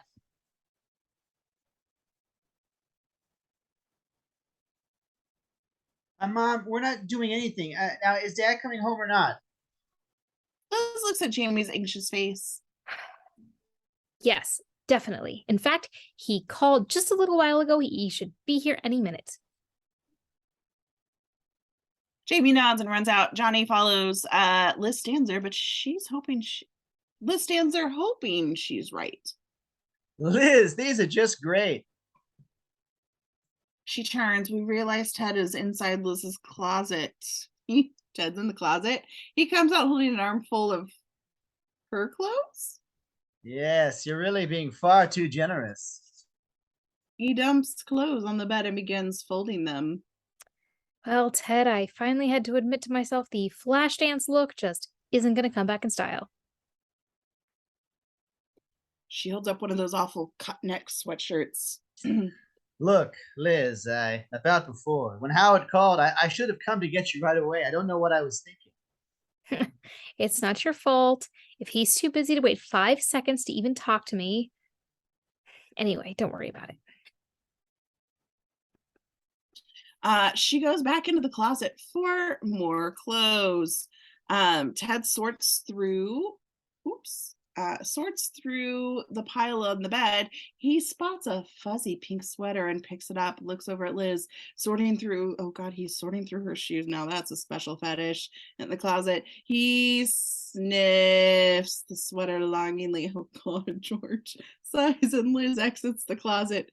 With more clothes, he quickly shoves the sweater back into the pile. He clears his throat and continues folding. That's so creepy. Exterior city street day. A shivering and soot-covered Howard shuffles down the street, looks at the horizon, then checks the face of his now cracked watch. It's getting late. He passes by a bus stop bench. On it, an ad for the parade. A big old grinning Turbo Tom face. Howard growls and kicks the poster, not realizing that it's backed by steel and concrete of the bench. He howls in agony, grabbing his foot. He hobbles into a diner across the street. Interior diner day, a near empty rundown diner. It seems a bit trapped in some bygone era. Old signs, vending machines, but it's more eerie than retro. Radio music plays from a crappy PA system, and one man wipes stuff down. Howard looks around, then spots the payphone. He limps over and deposits a coin. Interior kitchen, same. Jamie and Johnny are packing provisions for the parade. Cookies, Joe Spotties, as their phone rings. You're welcome, Travis. I got it, Mom. He picks up the phone. Hello? Haircut with Howard. Jamie, how you doing, buddy? Listen, let me talk to Mom. Oh, you can't. How come? She's up in the bedroom with Ted. He's what? Listen, Dad, are you coming home soon? Because Johnny and me are leaving for the parade now, and you have to be home in time to get Mom so you can come meet me. Jamie, go get your mother, please. Well, are you? Am I what? Coming home soon. Yes, immediately. Please get your mother.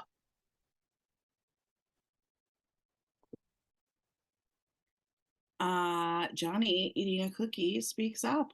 Don't we promised? Because, Dad, before you left, you promised me we're going to be at the parade, and you haven't been here all day, so you can't miss it. Jamie, please. Because when someone makes a promise, they definitely should keep it. You know, it's like Turbo Tom says, always keep your promises if you want to keep your friends. Enough! Enough with the Turbo Tom, okay? I'm gonna have it up to here with Turbo Tom. There's anyone I don't want to vice president right now, it's Turbo Tom. Don't get your mother. That was rude to your child. Jamie's silent. His lip quivers. Howard realizes he's just gone off the deep end with his kid. Yeah, and tries to make amends. Oh, jeez. I didn't mean to. Well, what would you know about keeping a promise anyway? You never keep your promises. You never do anything you say you're going to do, ever. He slams the phone down and swallows back his emotions. Johnny stands behind him mid-cookie, scared to move. Come on, let's go. Interior diner, late afternoon. Howard hangs up the phone, but the kid's right. He's a failure. Howard walks over to the counter and sits down. He looks really, really depressed. A cup of coffee is slid in front of him, and Howard looks up to see Barney, a slight bespectacled prospector. Here you go, pal. Here you go, pal. Warm me up. Thanks. Eddie, a garishly dressed alcoholic salesman, sits on the stool next to Howard. It's Ramon again. He toasts Howard with his flask. Cheers. Howard turns to Barney, who just shrugs. What can you do?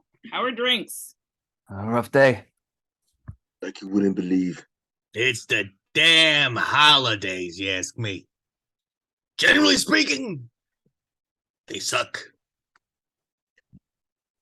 I never used to think so, but I'm beginning to believe you may be right. You're damn right I'm right. Eddie drinks from the flask, Howard from his cup.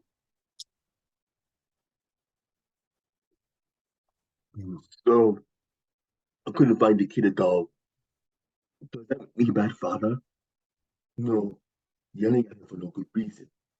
That makes me a bad Ah, you can't be any worse than my old man. May he never get a minute's peace. Yeah, it's my old man. Christmas was just another chance to let people down. Especially me. The worst time was the year I had my heart set on one of these Johnny 7 OMA guns. You remember those? They were the coolest.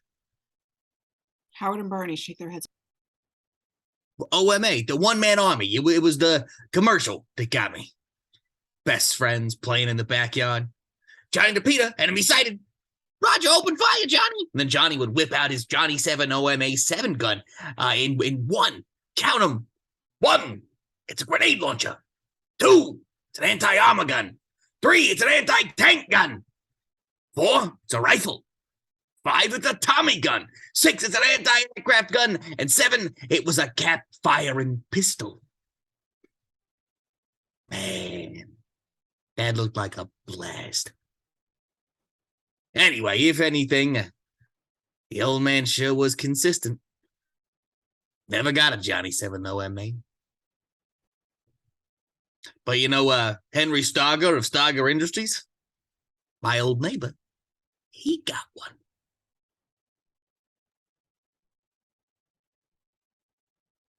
Well, we have good news for you. They all turn to the radio. If you're the first caller who can name all 8 of Santa's reindeer, you'll be the winner of your very own Turbo Tom doll, complete with I-beams, jetpack, and turbo ring. Just call 555 work now. Hello? Did you say Turbo Tom, right? Barney and Eddie nod, afraid of Howard's sudden mania. Oh, thank you. He races back to the phone and dials. It's busy. Damn it. I knew the reindeer. Sent it into my sleigh this morning. Yeah. I can never get through on those contests either. You know, the radio station's just a few blocks south from here. Howard races out the door. Remember, that's 555 WROK, and you could be the proud new owner of the hottest toy since Johnny 7 Omega. Oma. It's the OMA. DOMA! My corporate underwriters just told me that. Exterior suburban street evening. Jamie and Johnny tow their new creation covered by a bed sheet behind their bikes. Jamie still looks a little upset. You okay, Jamie? Uh-huh. Yeah, I'm fine. Let's just get to Turbo Tom. He pedals harder to determine exterior city bus or city streets. Evening. Howard is running as fast as he can through the streets. WROK. Santa's reindeer. WROK. Santa's. Howard notices a familiar doorless car driving by. Hey, that's my car. Get out of there. Howard stops to chase after the two car thieves who are driving his car. They swerve and crash into a streetlight and dash off, abandoning the car. Howard turns and keeps running for the station. WROK. Santa's reindeer. Exterior WROK radio station night. A neon WROK AM FM flickers outside. Howard slides to a stop right in front. WROK. Santa's reindeer. Here. Interior WROK lobby night. A long-haired security guard is awakened after Howard charges into the elevator. He assumes there's nothing and goes right back to sleep. Interior elevator. Howard taps his foot and checks his watch. Broadcast is heard over a monitor.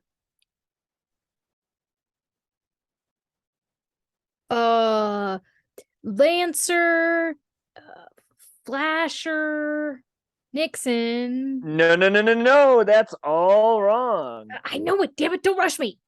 Only a few more seconds before we have to take another caller. Man. Interior WROK hallway evening. Howard races up to the glassed-in broadcast booth. The DJ inside has an odd look on his face. Vivian, I know the answer. The DJ shakes his head no. He seems nervous. I've got it. Got it. Cancer and Jetson. No, I got it. I'm coming in. He disregards the DJ signals and bursts through the door. Interior broadcast booth. Same. Howard rushes over nose to nose with the DJ. Dash it, that's a Prancer Vixen, call me Cupid Donner Blitzen. DJ is slack-jawed. Howard's breathless. Couldn't get through on the phone, so I went anyway. The DJ shakes his head. But I had the right answer. I said it fast. The DJ's eyes shift to somebody emerging from behind the door. It's Myron the mailman, readjusting his bent nose, an even crazier look than usual in his eyes. You? And I don't need the right answer to win. Now this is highly unfair. I'm calling the FCC with a formal complaint. This isn't right.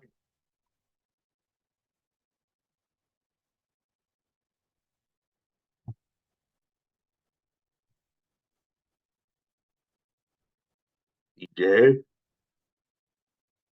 He's right. He doesn't need the right answer or any answer. What? Why not? A maniacal Myron lifts his hand to show Howard the grenade he's holding. Because this is all I need. Just a little orphan I grabbed out of the guns and buns bin down at the office. Thought it might come in handy one day. Jesus Christ. Interior kitchen. Same. Liz sits anxiously at the kitchen table, looking at the clock. The radio is on. Ted is pouring her a cup of tea. And I'm going to pull the pin in 10 seconds if I don't get that prize like I was promised. Oh, kind of inappropriate for the holidays. Precisely what I was thinking. Have you gone insane? Put that thing away. This isn't worth it. You're only saying that because you want it. Only I deserve it. Doesn't one of those guys sound kind of familiar? Just another bad actor, Ted. They're a dime a dozen. Sorry, that was a little too real there. Liz and Ted both, not you guys. Arnold. Anyway, Liz and Ted both reach out to change the situation. At the same time, their hands touch and Ted's eyes shoot up at Liz. His hand lingers until Liz quietly pulls hers away as Ted changes the station. Barbara Streisand sings Evergreen. Love as soft as an easy chair Ted smiles dreamily at Liz. I don't know if that's how that song goes. Anyway, she doesn't even notice as she's out and changes the station again, and Ted frowns. It won't be long now before the annual Lights Before Christmas parade gets underway, sponsored by Funtime Toys, the company that manufactures this year's phenomenon, Turbo Tom. Liz gets up and walks to the living room window. Oh, come on, Howard, where are you? Interior radio station evening. Howard is staring at the grenade in Myron's hand. And you turned them against me. Alone in that toy store, fending off thousands of rabid shoppers. Plain common civilians, letter writers. Same people who persecute me for wearing my knee socks in the summer. And make fun of my safari hat. And put their trash cans in front of their mailboxes so I have to get out of my Jeep. I mean, the window's on that side for a reason. And they expect me to just deliver their mail like I have no feelings of my own. Wait a second. That's not a grenade. Well, yes, it is. Howard steps toward Myron, and we notice that the grenade is literally melting in Myron's hands. It's chocolate.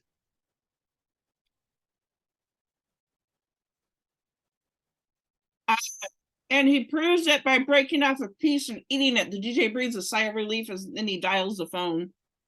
All right, I admit it.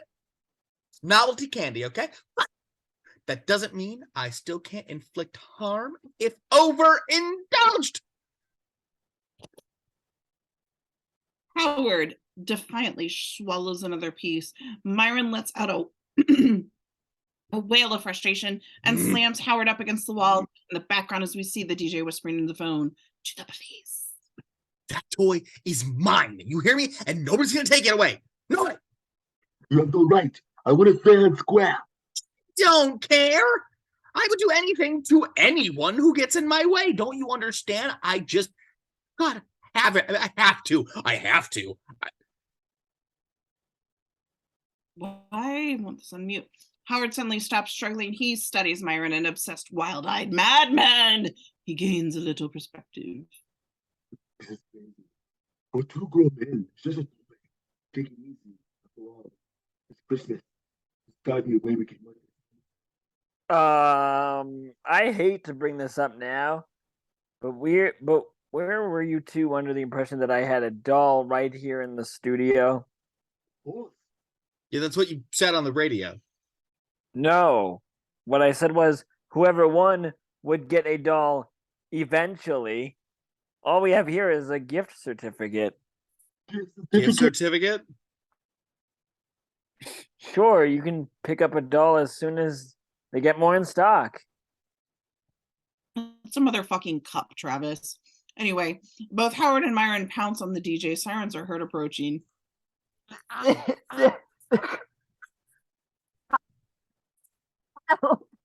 keep going. Exterior WROK radio station evening. God, you had me saying work, Travis. God damn it.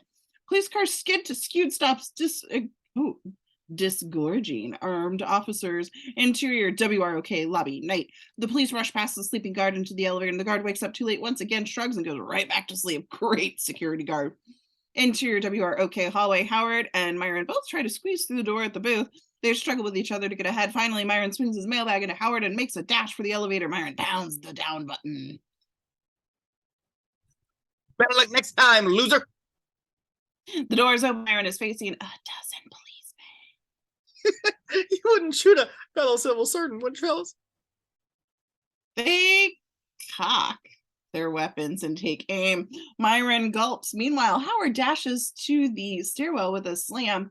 It's just enough to distract the cops. Myron knocks them aside with his mailbag and dives into the elevator. The door is closed just before the cops can fire. Interior WROK lobby night. Howard tiptoes out of the stairwell door and the security guard wakes up. He thinks Howard's entering rather than leaving.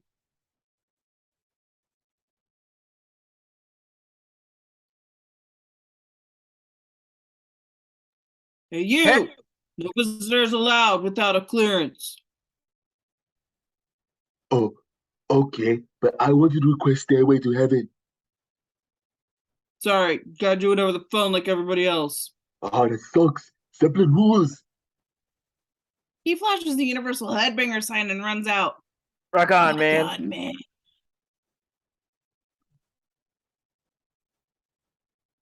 Exterior city street desk. Howard trudges to his abandoned car. He's done going home, except there's a familiar figure in uniform staring by his car writing tickets. Officer Hummel turns around, nods, and sticks another ticket on the windshield and starts another. Ah, you're kidding. Hummel shakes his head and slaps another ticket down. You can't possibly be doing this. Do you have any idea what I've been through today? Do you? He just looks at Howard's disheveled appearance and then at the car and then starts writing the next ticket. Gee, I'm sorry, sir. Why don't you tell me? Because I love nothing more than to spend my entire Christmas Eve issuing citations for your illegally parked, barely street legal vehicle, whilst you regale me with glorious stories about your very special day. Would you like me to sit down and pour you some hot cider as well, sir? Because I have a hard time listening to a story without a toasty beverage in my hand.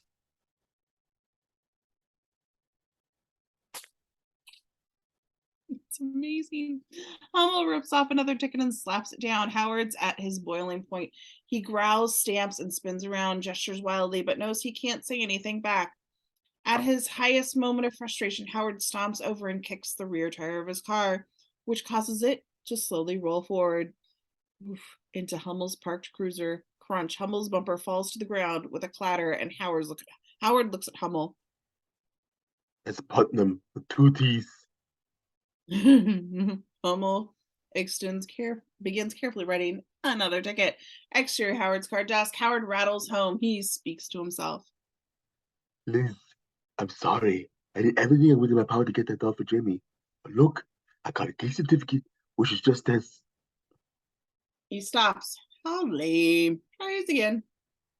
Look, Liz, I ran around all day like a crazy person, looking for that stupid dog. And if Jamie's upset, well, Stops again, too harsh. She starts again. honey, I didn't get one. I'm so sorry. Can you ever forgive me? If I can only make it up to you and Jamie. No, don't throw me out in the streets. I'll leave. He stops again. I am pathetic. Interior living room, same. Liz enters the living room. She spots Ted on a ladder by the tree. He's putting the star on top of the tree. What are you doing? Well, your star wasn't on. It's Christmas Eve. You gotta have your star up. No. I know that. It's just. Exterior house, same. Howard pulls up to the house, looks at and all lit up for the Christmas season. It's beautiful. Then he spots Liz in the living room window. She's looking up at Ted on a ladder and his hand on the star of the tree. Ted's putting up his star. He's a cat. He drives forward a bit and parks behind some bushes, not wanting them to see him. He's parking his car on the lawn behind the bushes. That's not very good scene description. Interior house, evening. Ted is climbing down the ladder, star in hand, and he hands it to Liz. Sorry about that. It's just, well, that's Howard's job, Ted. He puts the star on. I see. Of course, I can't help but notice that Howard hasn't really been around to do his job lately. Liz looks at him for a moment, frowns. He's right. I'm going to try him at the office one more time. She exits. Ted looks frustrated. Exterior house, evening. Howard creeps up the driveway. His world is falling apart around him. He mutters to himself. That son of a. I'm out all day, and he's inside putting up my star on my tree. What was he trying to pull anyway? He thinks he's so great. Suddenly he hears Ted's voice in his head. I got one for Johnny months ago. It's nestled safely under our tree. Remembering, Howard turns and looks at Ted's house. Nestled safely under our tree. Howard's POV close to the Christmas tree in Ted's front window. Safely under our tree. Howard smiles slightly. He dashes quietly over to Ted's door. Exterior Ted's house, evening. Howard stands in the front door looking at the alarm keypad. What was the code? The last thing is no, hide in, no, enter, welcome, yes. He punches the letters and deactivates the alarm. He slips inside. Interior Ted's living room evening. He looks at the apartments. It looks like a department store in here, decorated to the ceiling and Christmas cheer. There's even a close to life-size nativity scene by the fire. That's not creepy at all. Howard shudders in disgust. He tiptoes over to the tree, shakes a few boxes trying to find the right one. Then he sees it wrapped in Turbo Tom paper. Bingo. Exterior Ted's house evening. Howard carefully cradles the box as he quietly shuts the door behind him. We see the alarm quietly reactivate. Howard looks down at the package, smiles, then sees the tag. To Johnny, he frowns. What am I doing? Look at me. Stealing from a kid. I can't do this. Enough, Howard. You lost. Just go in and face Liz like a man. Howard nods. Yes, he will, but first he's got to put the gift back. With steely resolve, he opens Ted's door, forgetting about the alarm, which immediately begins to wail. Oh, shit. He tries punching in some letters, but nothing's happening. At a loss, he runs into Ted's house.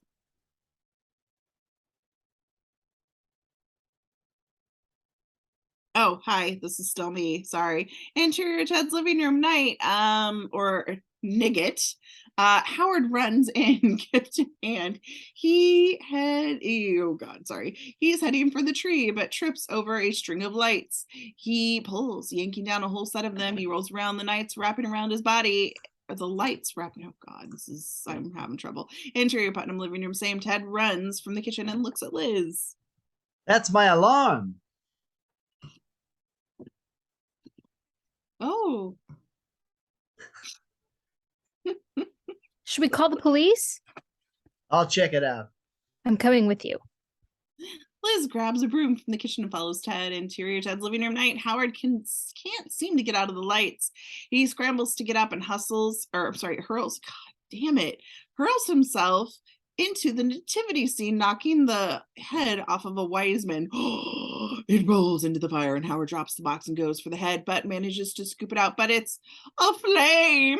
He bobs back with his feet, and then, with no other option, he picks it up and hurls it through the living room window. Crash.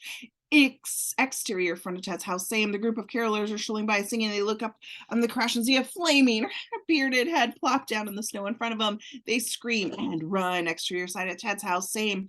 Ted and Liz creeping up to the open side door, hear it crash as well. And Liz and screams. They look at each other, panicked. And Ted shushes Liz. He takes the broom and creeps into the house. Liz follows. Interior Ted's house, living room night. Howard glances at the broken window. There's no time. He lunges back for Turbo Tom box, grabs it, and is about to shove it back under the tree when... Howard? He freezes, looks up, and Ted and Liz are standing in the doorway. He stands still, holding the box. Oh, hi. My wise man. He drops the broom and rushes to it as Liz looks around incredulously, then spots the box in Howard's hand. What is that? That is Johnny's Turbo Tom. What? Wait, this isn't what it looks like. Oh, it isn't. Really? Then do tell me what it is, because as far as I know, we've got our own Turbo Tom sitting under the tree. Ted quickly slips out of the room. Where is he going? And while you're at it, I'd also like to know where you've been all day, because you sure as hell weren't at work. And now I find you breaking into our neighbor's house, breaking things and stealing presents from under his tree. I sat home all day explaining to our son why his father wasn't home yet, and I wasn't even close, was I? Liz, if you just give me a second, I want to tell you the truth here. I know the part of this is going to sound completely ridiculous, but just hear me out, okay? All day today,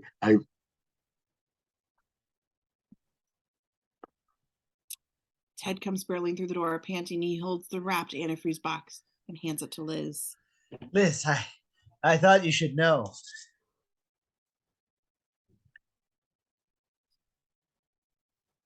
Liz handles the box. Slosh. She glares at Howard, then rips the wrapping open, sees the antifreeze. She gasps, and then spins around and walks out. Howard chases after her. Exterior Ted's house night. Howard rushes out after Liz. Wait, Liz, I was getting to that. See. She spins around, fuming. Not another word, Howard. I am too angry right now to even look at you, let alone listen to another excuse. I'm just glad Jamie wasn't here to see this, because She trails off emotional and then collects herself.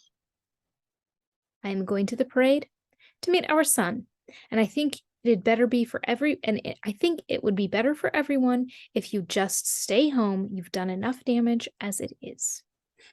She stalks over to Ted's car and gets inside. Liz, Ted looks at Howard as he gets into the driver's side. Honestly, Howard, you can't bench press your way out of this one. And on Christmas Eve. They drive away. Howard is standing there alone. He trudges into the house. But which house? Interior kitchen night.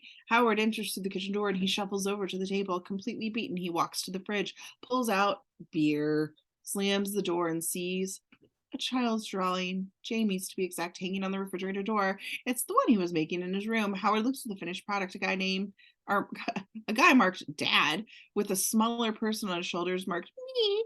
And they're at the parade and passing by his Turbo Tom. Howard's eyes rest on the smiling picture of Jamie on his shoulders.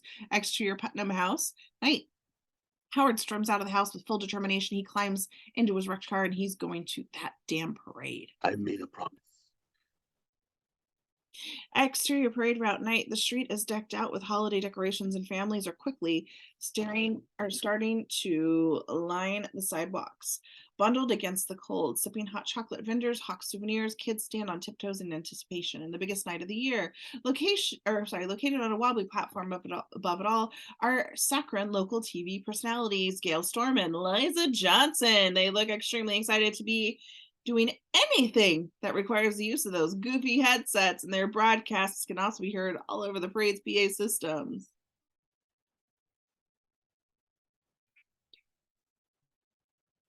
Well, everybody, it looks like that time of year again. The annual Lights Before Christmas Parade. Merry Christmas. I'm Lisa Johnson of AM Live, and I'm here with Weatherman Gail Storm, and we're here atop Channel 5's Parade Central to give you updated on all the action for this year's parade.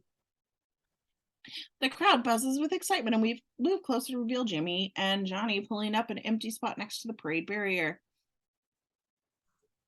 Good spot. Perfect. Let's move.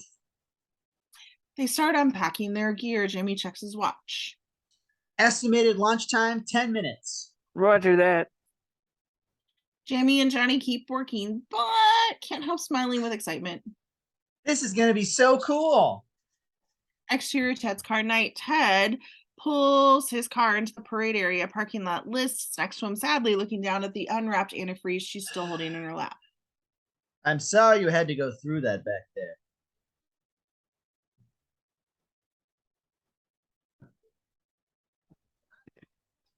Yeah, well, let's just go find the boys, okay? Sure, but I just want you to know, if you ever need someone to talk to, a shoulder to cry on, I'm here. Liz sighs.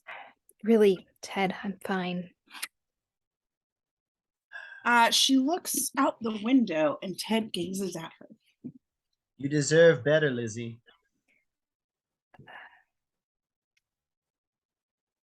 Sorry, I'm plugging my computer in. Liz looks a little nervous and she turns to him. Ted. Someone who understands you, someone sensitive to your needs, someone close by.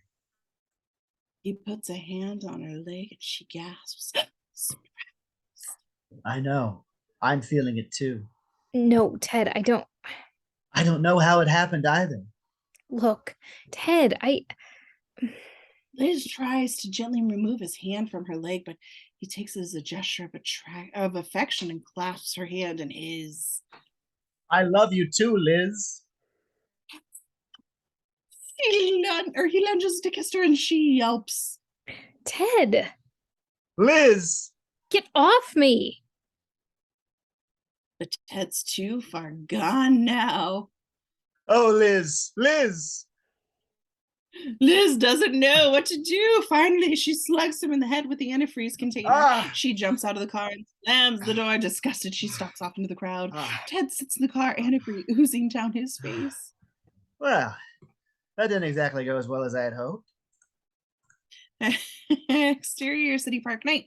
The parade's starting point. Howard pulls his car to a stop at the barrier, and we see the first marching band enter the route to start the parade. Their costumes are lit up with dozens of tiny lights, and the band starts marching, playing a Christmas favorite, Galen Liza's voice echo in the distance. Ladies and gentlemen, Funtime Toys presents the 15th annual Lights Before Christmas Parade. The crowd cheers wildly. Howard hops out and begins to wander through the various parade workers and bands and floats preparing to join the parade.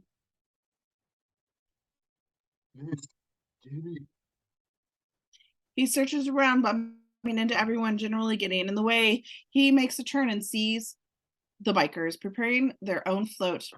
It reads, Hell Hogs Annual Toy Drive. The bikers are all depositing their toys on the float, all except the biker who had the Turbo Tom. He sits sadly on the edge of the float. A fellow biker consoles him. It's all right, man. It's all right.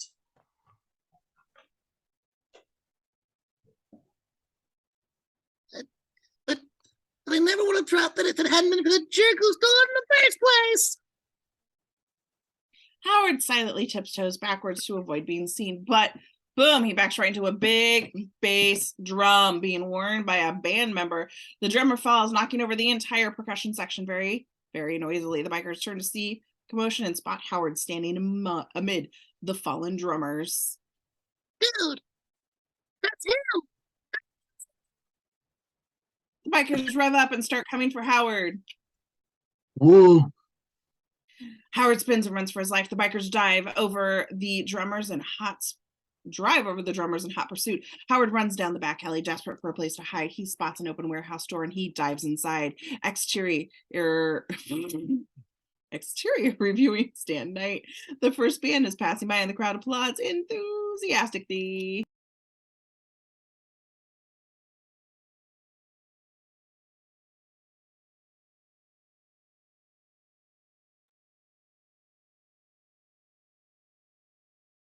And we hear Gail's voice.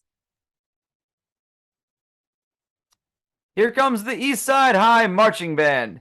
Hey, isn't that the same song they played last year? Oh, Gail, isn't that the same joke you told last year? They laugh maniacally. Meanwhile, Liz is making her way through the crowd, trying to find the boys. She's starting to worry. Oh, where are they? Exterior parade route night. Jamie and Johnny carefully lift the parade barrier away from its sawhorse legs. Now there's nothing between them and the parade. Johnny is about to pull the cover off their huge contraption. Now? Not yet. He checks his watch and looks down the street at oncoming floats. Interior warehouse night. Howard the duck. Howard ducks behind the door, breathless. He can hear the bikers approaching. Suddenly, a voice shouts at him. You! Howard spins around to see a parade worker staring at him. Yeah? What are you doing here? Are you the guy? Howard can hear the bikers shouting angrily, revving their engines outside. Can't get kicked out of here. Yeah, sure. I'm the guy. Oh, thank God. The parade worker immediately grabs Howard and drags him further into the warehouse. Suddenly, Howard is surrounded by a whole team of float workers. Within seconds, they are zipping an elaborate costume around Howard. It's like some kind of a spacesuit. He tries to struggle, but there are just too many of them. The first parade worker goes down a rapid fire checklist. Okay, we're running way late here, so pay attention. You already read the manual we sent you, so you know about all the important controls. Let me just go over a few of the changes. There are 3 cutoff valves for the nitro fluid. Here, here, and here. The normal readout on the pressure gauge should read anywhere below 50, not 70, like you were told earlier. Howard opens his mouth to speak. He can't even get a word out. Your emergency cutoff switch is here, and your primary controls are here. Right goes right, left goes left, etc. The procedure is the same as we talked about over the phone. If you just stick to that, there shouldn't be any trouble. Howard tries to speak again. Look, I don't think... Wait, before you say anything, let me speak for everyone when I thank you for filling in for Pete on such short notice. It was a total freak accident at the rehearsal, and we really think we've got all the kinks worked out of the system. Accident? What? But it's too late. They've just shut the helmet down over his head and they lock it into place. Oh, and you should know the doctors said Pete actually showed some brain activity this morning. That's a really good sign. The parade worker gives him a thumbs up, and the rest of the team applauds, drowning out Howard's muffled cries. They push him up onto the bottom of an elaborate float. It's so huge it casts a dark shadow over Howard, making things difficult to see. Howard is greeted on the float by a chain-smoking guy in pink fuzzy suit without the head on.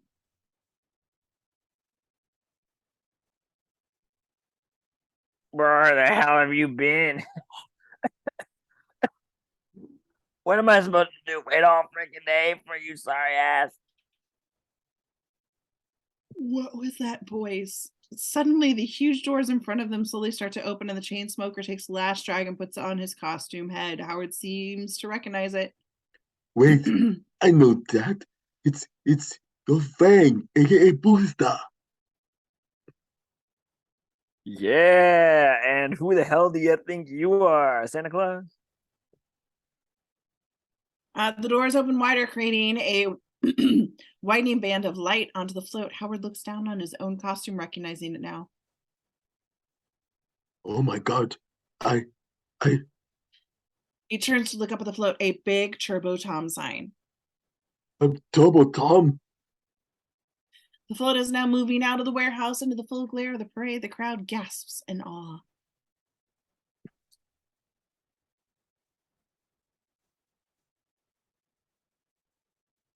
Travis, you're Liza. Oh yes, that's me. Liza.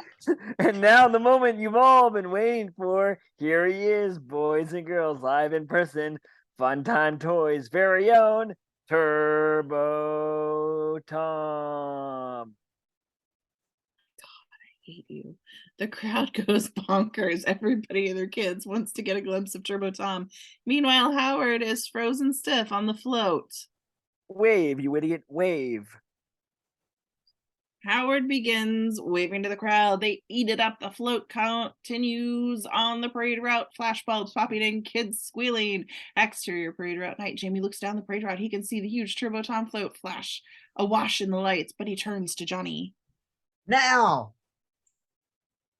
As everyone else in the crowd looks the other way for a glimpse of Turbo Tom float, Jamie and Johnny excitedly whip the cover off their creation, their very own float. It's a Christmas tree made from an A-frame structured mattress box covered with every green Christmassy item in the house. They've even stolen actual ornaments and put in a big shiny star on top. From their low angle, it looks like a masterpiece. They admire their work for a second and then climb inside. Interior float night. The whole float is mounted on Johnny's bike. The star at the top of the tree is actually a periscope made from a mailing tube and Liz's makeup mirrors. All systems go. Johnny climbs on his bike and Jamie crouches on his skateboard as they strain to push off and get moving. It's Turbo time. And finally, they get off to a wobbly start. Exterior parade route night. Nobody seems to notice the small new float wobbling into the parade. Actually, from this angle, it looks a lot less like a Christmas tree, more like a shaggy green mountain. Exterior float night. Howard is still riding the Turbo Team float past hundreds of adoring fans. He's actually getting a little into it, waving to the crowd, posing like a superhero. And in a few minutes, Liza, we'll announce that special drawing, which will let one lucky child win a special edition Turbo Tom doll that's on that very float right now. The guy in the Fang suit holds up the doll to the crowd for a second. They cheer, and Howard blows them kisses. Hey, Rockstar, don't get carried away. Remember, the Gators jump in the float in a couple blocks. Negator. Yeah. Sorry. Exterior parade route night. A few blocks ahead, a guy in a Negator. I'm saying it right, aren't I? Negator? I believe it's Negator. He's Dementor. The movie's Yeah. the movie's supposed to be. I swear I didn't get that wrong. I'm gonna say Negator. Yeah. It's Negator. Yeah. Hey, Takes a nip from a bottle in a bag. He checks his watch and then clunk, he's knocked out over the head. Out cold, a pair of hands drag the guy in the costume away. Exterior parade route night. An elf walking beside Santa float notices an odd green shaggy mountain bearing down on him pretty fast. He has to leap out of the way to avoid being hit. Hey, you're going the wrong way. Interior boys float night. Jamie and Johnny are pedaling against the flow of the parade, trying to get to the Turbo Tom float at the back. Jamie looks through the periscope. I've made visual contact. Full speed ahead. Ah! He pedals harder. Exterior float night. The Shaggy Mountain closes in on Turbo Tom float. Fing sees it coming and watches it zip right past. What the hell was that? Interior the boys float night. The boys realize they missed it. Negative. No go. No go. Circling around for another pass. The boys turn the float around and pedal to catch up. Exterior parade route night. The Shaggy Mountain makes a wide turn and starts gaining on the Turbo Tom float. It manages to wobble up alongside. Interior, the boys float night. Jamie crouches lower on the skateboard. Preparing to jettison. Roger. Jamie looks up at Johnny. He knows how his friend feels. Don't worry, Johnny. I promise I'll tell him all about you. Come on, man. Get out of here. Jamie nods and lets go of the bike. Bombs away. Exterior parade route night. Jamie comes shooting out from the tinsel-covered back end of the tree float. He rides alongside Turbo Tom float, kicking at the ground to pick up speed, getting just as close enough to the dive into the back, and he's on. Jamie waves back to Johnny. He has slowed the tree float down and is watching from the side of the road. Johnny gives a brave salute to his friend. Exterior float night. Jamie can't believe he's actually on the float. He could see Turbo Tom waving at the front end. Yes. He takes a few steps forward to the front of the float when Fang spots him. What the? Oh, jeez. Thinking he's been caught, Fang quickly snuffs out a cigarette and shoos a giggling, sexy elf away from the float. I've got your number, right? I'll call you. You don't call me. Fang turns to Jamie, embarrassed. Congratulations, kid. You must be the contestant winner, because it would have been nice to have a little warning. Exterior announcer stand night. Galen and Liza are similarly confused. They shuffle frantically through their prepared scripts. Oh, what's this? It looks like our little contest winner has been brought up onto the float. Yes, and the name of that lucky young child is his name is Jason Cole. Adorable little Jason Cole stands next to Galen and Liza on the announcer stand.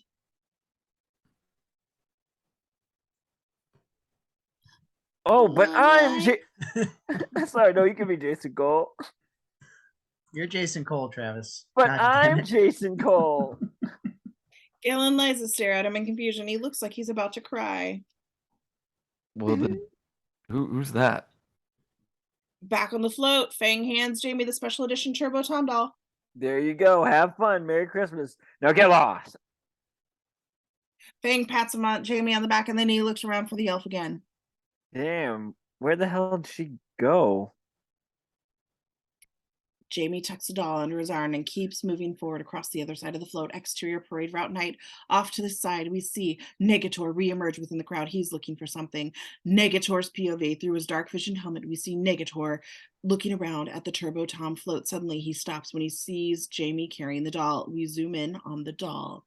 Exterior, the parade route night. Negator leaps over the parade barrier, rushes towards the Turbo Tom float in the crowd. Oohs. Exterior, announcer stand night. Gail and Liza thinks this is their cue and shuffle ahead in their scripts again. Oh no, kids! It looks like that Turbo Tom's arch enemy, Negator! And he's trying to ruin the parade. Yeah, I guess so. Eh. The crowd boos loudly, and Negator flips them off as he constantly continues running to the float. That was a bit much. Exterior parade for around night. It really threw me, Logan. Off to the side, a guy in a bolt costume notices Negator about to jump the float.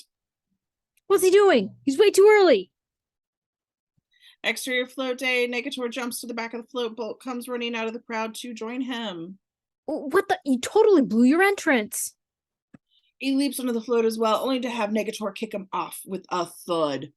Hundreds of kids cheer and rush under the barricades into the street to pummel Bolt. Negator turns back around. He sees Jamie creeping over slowly towards the front of the float, still holding the doll. He's almost at Turbo Tom. Jamie swallows, just a few feet away from his hero.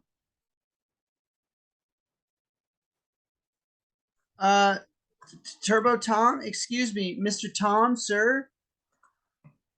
Turbo Tom turns around. Jamie?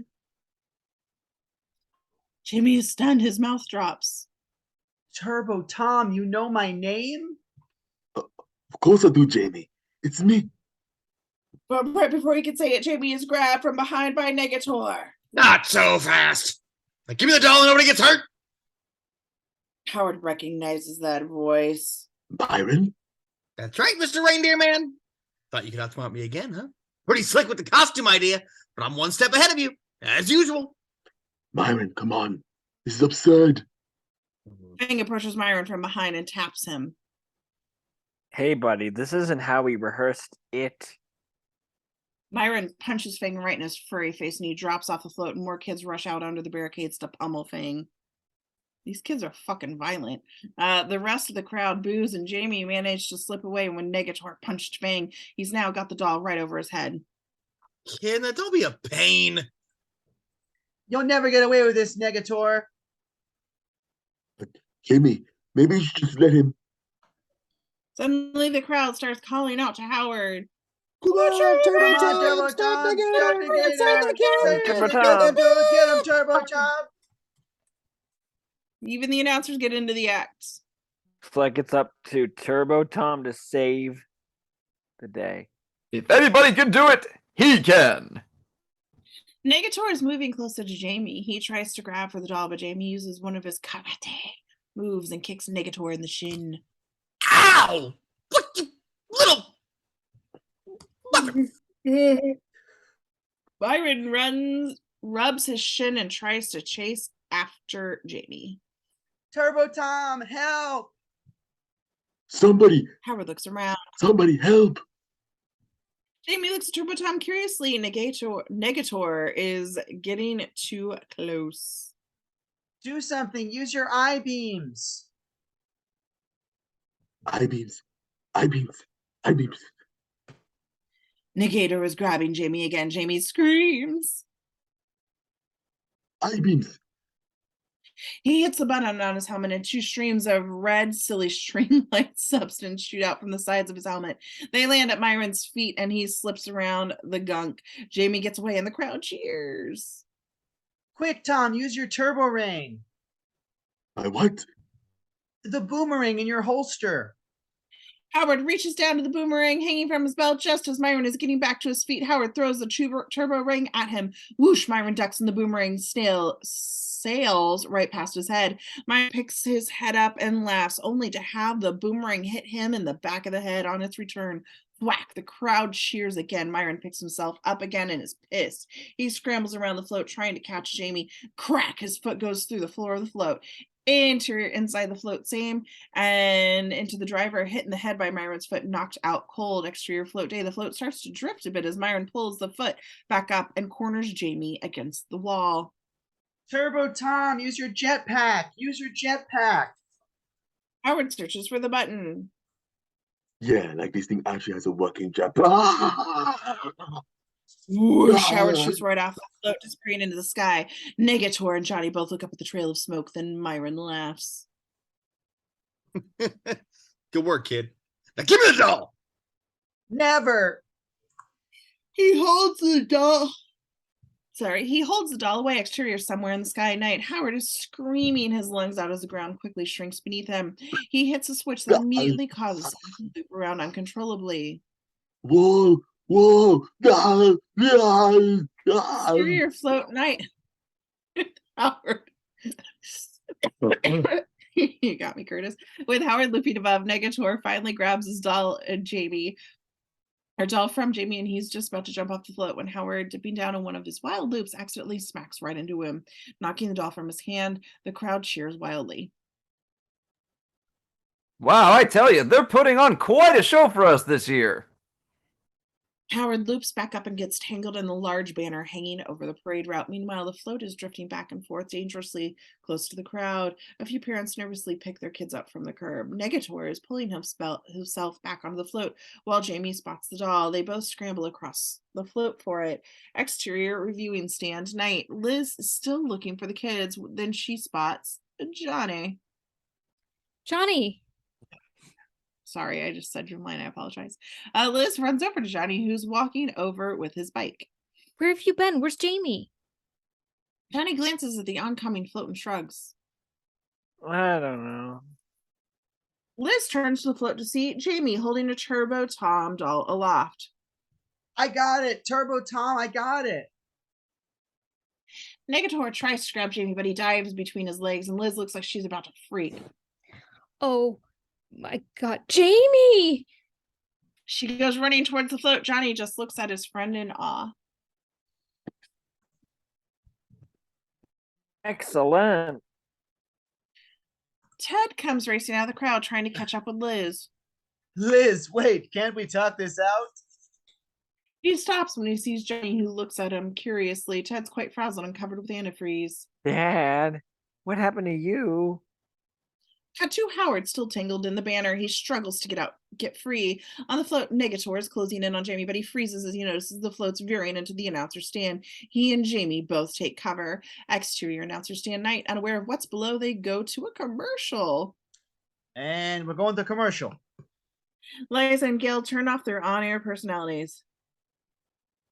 I'm telling you, this is the last time I cover this lame parade. Oh, tell me about it. It's the same boring crap every year. Yeah, I agree. That's when they both look down to see the float crashing into their stand. They scream and leap off just in time. Exterior float night. The announcer stand crashes to the ground and it crashes to the ground and the float veers to the other side of the crowd. People are now fleeing in terror. Liz tries to fight the crowd to get closer to the float. Jamie, hang on. I'm coming, sweetie. Negator tosses debris aside and pounces towards Jamie again. Howard sees this from above, still tangled in the banner. Hey, stay away from my kid. He finds the button that fires the jetpack again, and whoosh, he goes soaring straight towards the float. Hey, I think I'm getting the hang of this. Thwack, he knocks a clunk of the float right off and flies on. Clank, slamming into the lamppost, he drops to the ground. The jolt of the float knocks Negator to the ground and sends the whole thing veering in the opposite direction. Headed right for Liz, she screams and dives out of the way. The float goes crashing through the parade barriers. The crowd screams and scatters for their lives. Negator lifts himself from the hole. He looks around the float. Where's Jamie? Angle on Jamie, hanging off the front of the float for dear life. The driver underneath comes to and peeks his head out of the hole to see the float is about to break through another barrier and into an intersection of actual street traffic. Just as they burst through the barrier, driver slams on the brakes, but the driver's little cart smashes through the back of the float. He's stopped, but the rest of the float is rolling away without him or any way to steer or stop. Okay, that's a weird sentence.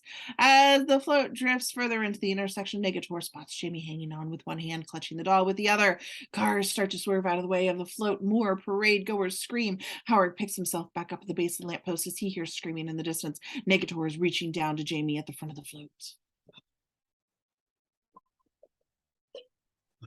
Come on, kid, just give me the doll and I'll help you up. Jamie looks like he might fall off. Never. Fine. I guess I'll just have to take it from you. He reaches down to grab the doll and doesn't see the large truck headed right for the float. Liz sees it and screams. Jamie! Howard hears Liz's screams. He looks up from above the tree to see the top of the float and the top of the truck speeding towards each other. It's turbo time. He hits the rocket boosters one last time, whoosh, and Howard takes off. It's actually controlling a jetpack this time. He rockets towards Jamie and swoops down just as Jamie loses his grip on the float. Howard plucks Jamie out of midair just in time. Myron looks up at Howard, soaring away with Jamie, and then turns to see the truck just as it smashes into the float, shearing it into splinters. Howard soars high into the night sky with Jamie, who is smiling wider than any kid in the world. He looks at Turbo Tom and back down to the ground. He is living the dream. Thanks, Turbo Tom. I knew you'd save me. Glad you could count on me. He hugs Jamie tighter and flies even higher. Meanwhile, back on the ground, Myron struggles to climb out of the wreckage of the float. He pulls the helmet off of his woozy head and sees the Turbo Tom doll amidst the debris. He hugs it to his chest. I got one. I finally got one. We hear the sound of dozens of guns being cocked. Myron is surrounded by tons of cops, all taking aim at him. He drops the doll and raises his hands over his head. Is there a problem, officers? Down the street, Liz watches Turbo Tom gently descends from the sky, landing right in front of her, holding Jamie. Here you go, ma'am. Mom, did you see that? I was flying with Turbo Tom. He saved me from Negator. It was the coolest. Did you see? Did you see? I saw. Thank you, sir. Whoever you are. Thank you so much. I don't think you know how important he is to me. Oh, I think I've got an idea. I just wish Dad could have been here. He would have loved that. But he didn't come, and it's all my fault. He's mad at me. We had a fight on the phone, and I got sort of angry. Jamie trails off at the ground and Liz puts a protective arm around him. She looks guilty. It's not your fault, honey. Inside the suit, Howard's all choked up. Hey, your dad's not mad at you, Jamie. I know that for a fact. Why, your dad loves you more than anything in the whole wide world. You're his all-time favorite person.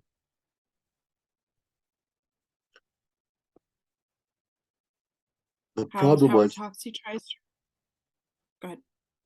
the problem was he just didn't realize what was really important until it was almost too late. He can't get the helmet off and struggles with it some more. And you know, I know that because Suddenly a crowd rushes towards them. Turbo Tom! There he is! Turbo Tom! He's saving the friends! He's a hero! Crowd envelops Howard and sweeps him up into their shoulders as they cheer and they start to carry him away. Howard looks at Liz and Jamie. They're getting further and further away. They wave at him. And finally, he's able to get the helmet off. Jamie's jaw drops. Liz's drops even wider. Dad? Howard? Howard smiles at them and holds up his hands. The crowd continues cheering. Liz shakes her head, still in shock. Howard blows her a kiss and mouths, "I'm sorry, I love you," to his family. And Liz laughs. Howard gives Jamie the Turbo Tom handshake in the air, and Jamie points up at Howard for all to see. That's my dad! That's my dad! Howard beams proudly, and Liz hugs Jamie, emotional. They wave to Howard, who was carried away by the crowd. Interior living room, Christmas Day. Jamie, Howard, and Liz sit cozily on the sofa. Jamie's still in his PJs, unwrapped gifts everywhere, and Jamie's not playing with any of them. He's completely focused on his dad. Dad, where does Fang sleep when you come home at night? Howard and Liz look at one another. It appears this has been going for quite some time. Liz smiled at her husband. Look, Jamie, I'm not really Turbo Tom. Let me explain again. See, I was coming to the parade to... Hey, show me again how you kick Negator's butt. Howard looks at Liz pleadingly. She shakes her head no.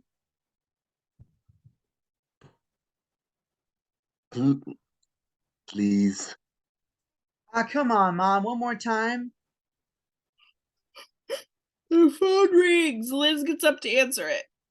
Okay, but this is the last time. Then explain it to him for real. Howard nods and Liz smiles and kisses him, exits to get the phone and jumps. Howard jumps up happily and begins the dramatic reenactment. All right, so there I was, standing on the front of the float, waving to my fans. When I get this feeling, see, like all of a sudden it got real quiet and cold, right? I turn to see Negator rushing out to the crowd. Jamie looks like he's about to keel over from excitement. Howard, it's Margaret. Howard winks at Jamie like it's a big secret.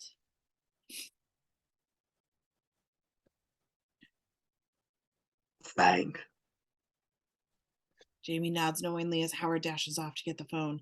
Interior kitchen day. Howard grabs the phone from Liz and rewards him with a passionate kiss as she leaves the room. Don't be too long, Turbo. Oh my. Margaret? Oh, Howard. Oh, I checked the machine yesterday and got your message. You said Turbo Tim, but I assumed you meant Turbo Tom. Anyway, my friend's cousin works for Fun Time Toys. Got like 100 of them just lying around. So I grabbed one and special FedEx it. It'll be there this afternoon. Is that okay?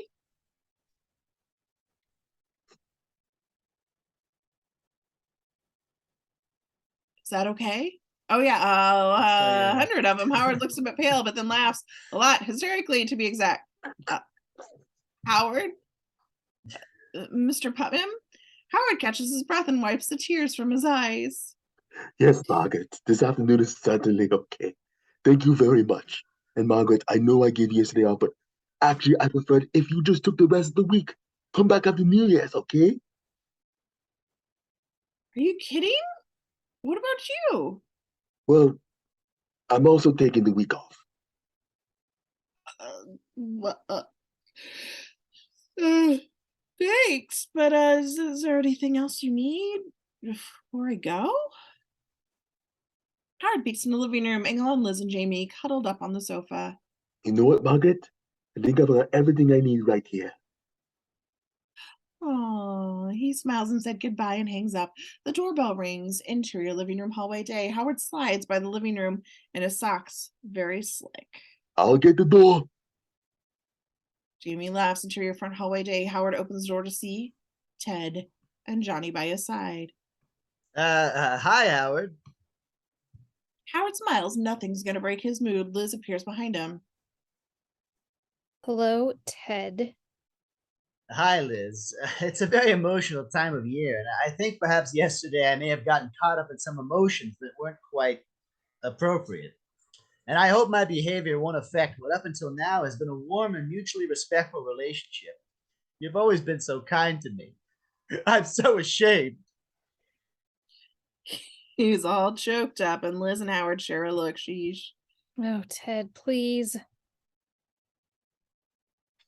She turns to walk back in the living room, and Ted looks at Howard pleadingly. If there's any way I can... He chokes up again. Howard grins. Actually, my gutters have been looking pretty clogged lately. I've been meaning to clear them out, but... Ted holds up his hand. I'll get on it right away. Ted turns to go, and Johnny stops him, tugging at his sleeve.